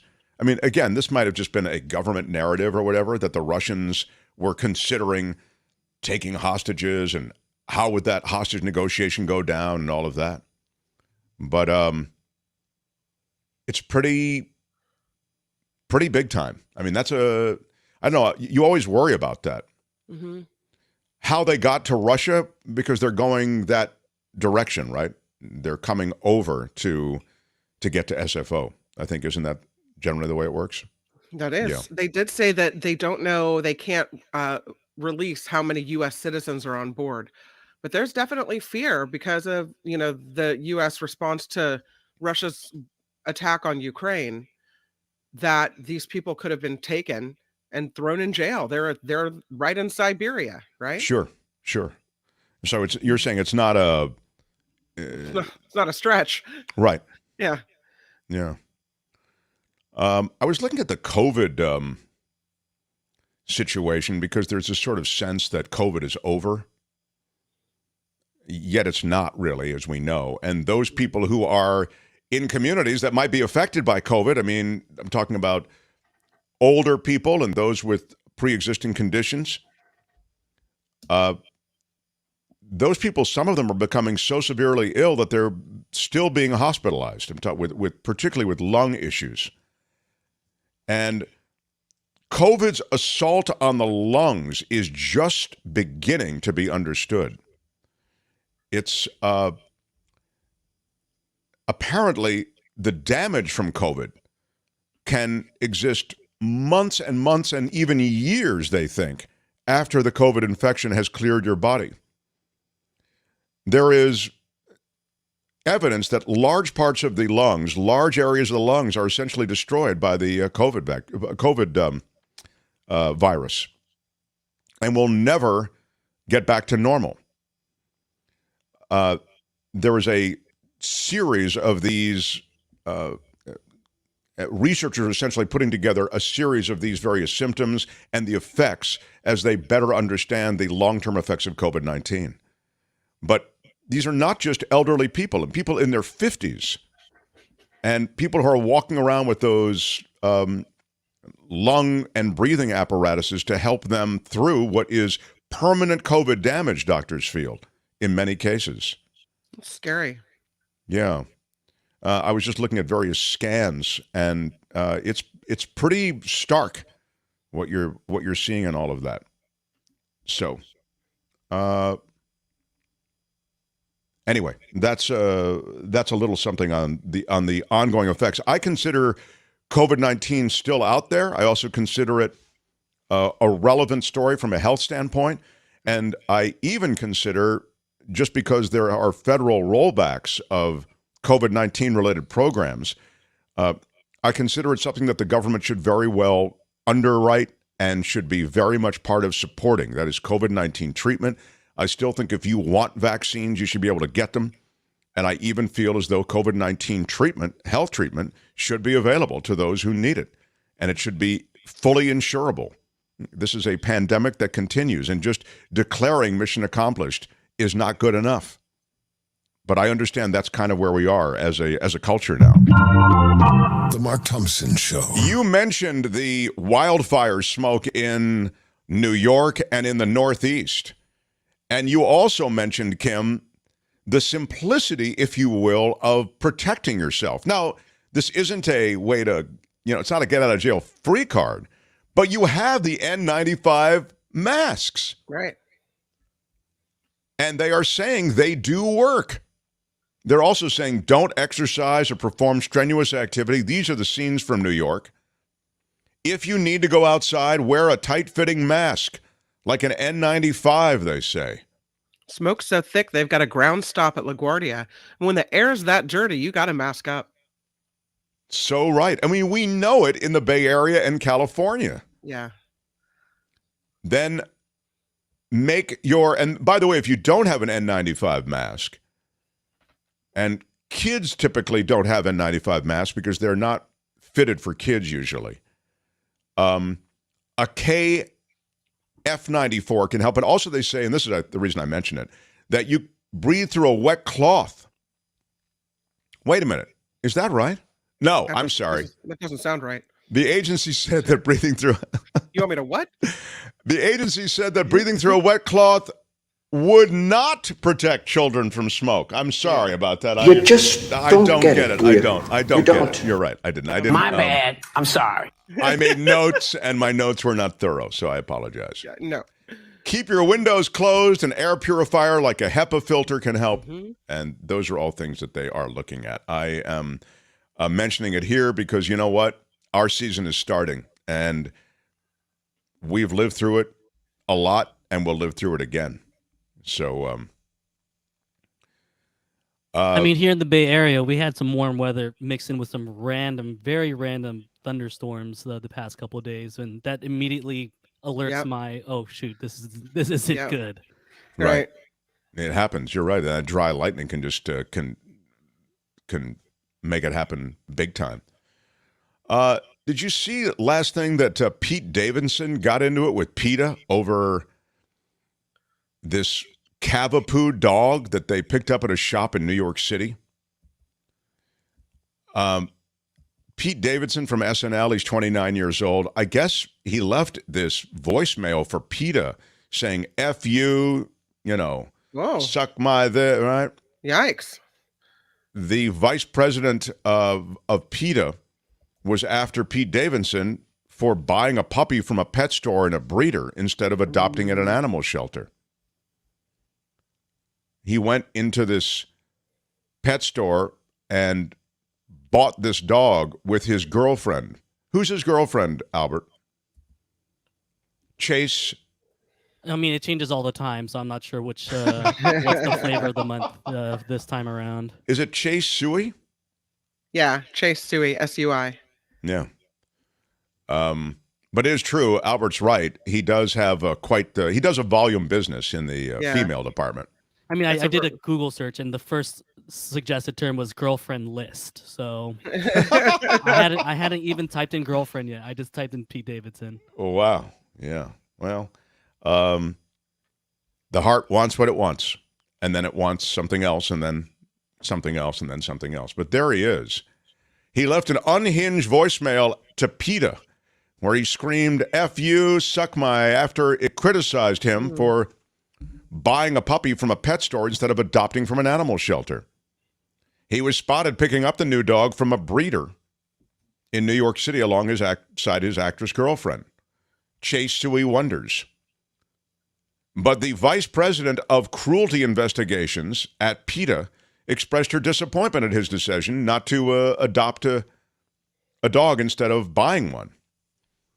And instead of ignoring it, Pete Davidson decided to take it on, and he left an expletive-laden voicemail. He said he had to get a specific breed because he's severely allergic. Are we calling BS on that? Well, 60% of the time. He also says the puppy was for his mom. Every time. Whose 2-year-old dog had died. He said, I had my mom and sister cry like that in more than 20 years. I was trying to cheer up my family. I was already upset that the store had filmed me without permission or acknowledgement. And then PETA made a public example of us, making our grieving situation worse. He said, I'm upset. It was a poor choice of words. I shouldn't have said that. My bad. I'm sorry. But I'm not sorry for standing up for myself and my family. Well, and I wanted to apologize to the Asian community, the Asian American community. Well, I think that everything he just said may be true, that he was agitated and that he spoke emotionally. And I even think it's true that I'm sure his mom and his sister were heartbroken at the loss of the dog. I'm calling BS on the allergy part of it, because this dog is not the kind of dog I think that necessarily is hypoallergenic. And if it's for his mother and sister, why is the allergy thing so relevant all of a sudden? Yeah. I don't know. I mean, he could have turned it into something, I think, a moment where he could have prevailed, Yeah. And we'll take care of little Fluffy, but PETA is right. I mean, I think in the future we're going to look toward shelters, because when we adopt a dog, we save 2 lives. We save the life of the life of the dog that we adopt, and we open up a spot in the shelter for another dog to have their life saved. They are euthanizing animals, cats and dogs, at an insane rate. COVID has been brutal on shelters. And so, I don't know. Of course, I'm sympathetic to the PETA shelters, position. and remember during COVID, everybody was like lonely at home, so they were fostering dogs. And then they ended up just right when the pandemic ended, they all just gave them back. Yeah, that's exactly right. They're just being turned in. It's really sad. Yeah, it really is sad. But also, I mean, if ever, I don't know. I think they kind of really got up in his business there. You know, I don't know if that's appropriate to be calling him out for that. I mean, Yeah. if he comes out publicly and says, "Hey, everybody, rush to your local pet store and buy a dog," well, that's one thing, because then you can come out and say he's wrong. This is why. But if you just catch him on, a store videotape buying a dog at a pet store, I don't know. It feels very invasive to me. Well, there are people who agree with you, Kim, and I'll post their comments in a second. But I just want to say that when you're PETA and you are trying to draw attention to cruelty, and you're trying to, just in general, I say PETA. It could be anything. When you're trying to draw attention to this situation where people are adopting animals or turning animals back, when you have this overwhelming number of animals and this euthanization that is going on an industrial level, it's so sad. Thousands being killed. I mean, these are sweet animals that have bonds with humans, and that, as Albert said, just been turned in. I think you do look for opportunities to make a message of some situation, and I think they did take advantage of this. I think you could say, well, they took advantage. It was invasive. It was, exploitive. Okay, but I think that's their job, to exploit certain situations to make a point about adopting animals. Now, it might be a bit jihadist what they did. They kind of, I don't think he should be persecuted for this, or he should be in any way, hunted down for this. Maybe smeared, is not cool. But that said, I think the message they're trying to get across is an important one. But maybe they went too far. I mean, I'll say that. Dillette believes his allergy claim. There are reasons why people opt for breeders, not shelters. Okay, Liz, I don't get enough out of that. I mean, you can almost get any dog you want. It sounds like you're talking about dogs from a shelter.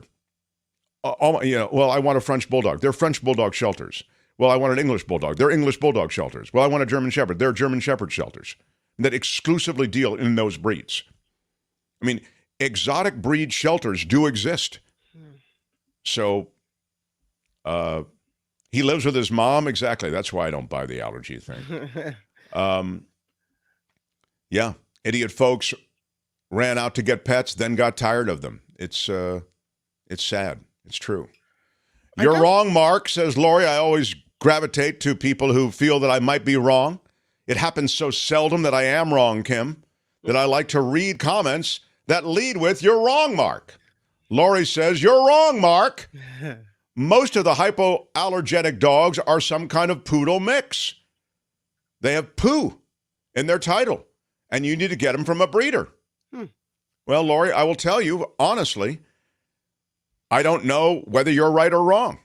So I will have to do research on that. And when I say I'll have to do it, I'm talking about Albert having to do it. Albert, thank you. Yeah.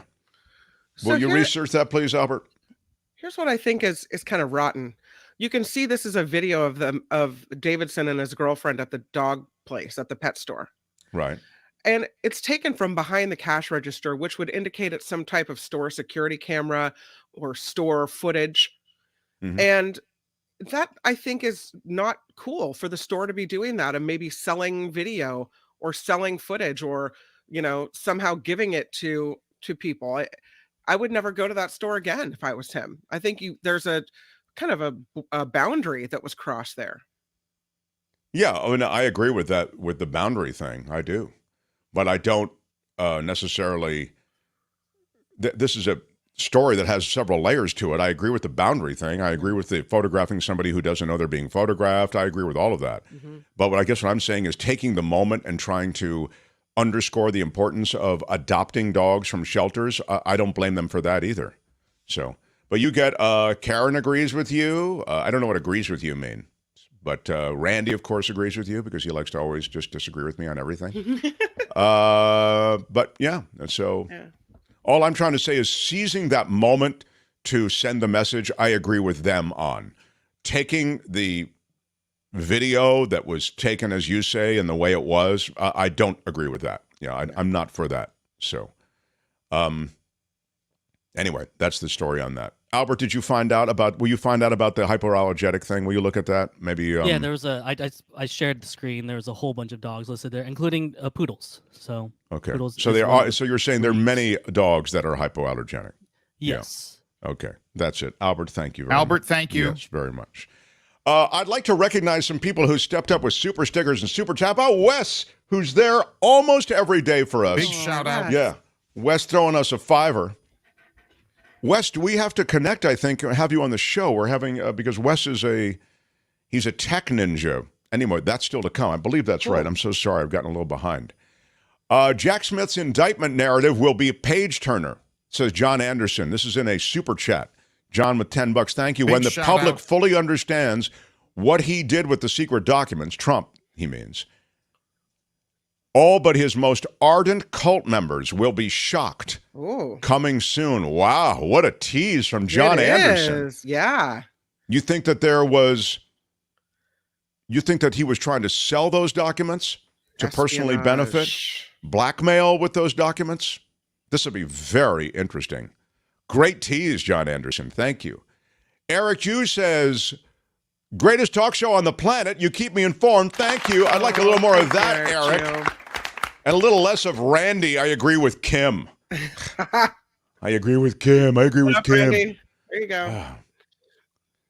Celebrities don't have privacy, says Ricky O'Baird. Do you have it, Mark? Oh, you're right. I don't have privacy. I live out loud as a member of the Glitterati. Do you know who I am? Yes, I'm kind of a big deal. I am. Anyway, sorry, Albert. Go back to those who have contributed, if you would, please. I apologize. Now, how do you say this name, Albert, please? Or Kim? I would say Nene Iaheto. Ichido? Nejido? Maybe something like Kim, that? how are you? I like Nene Teheto.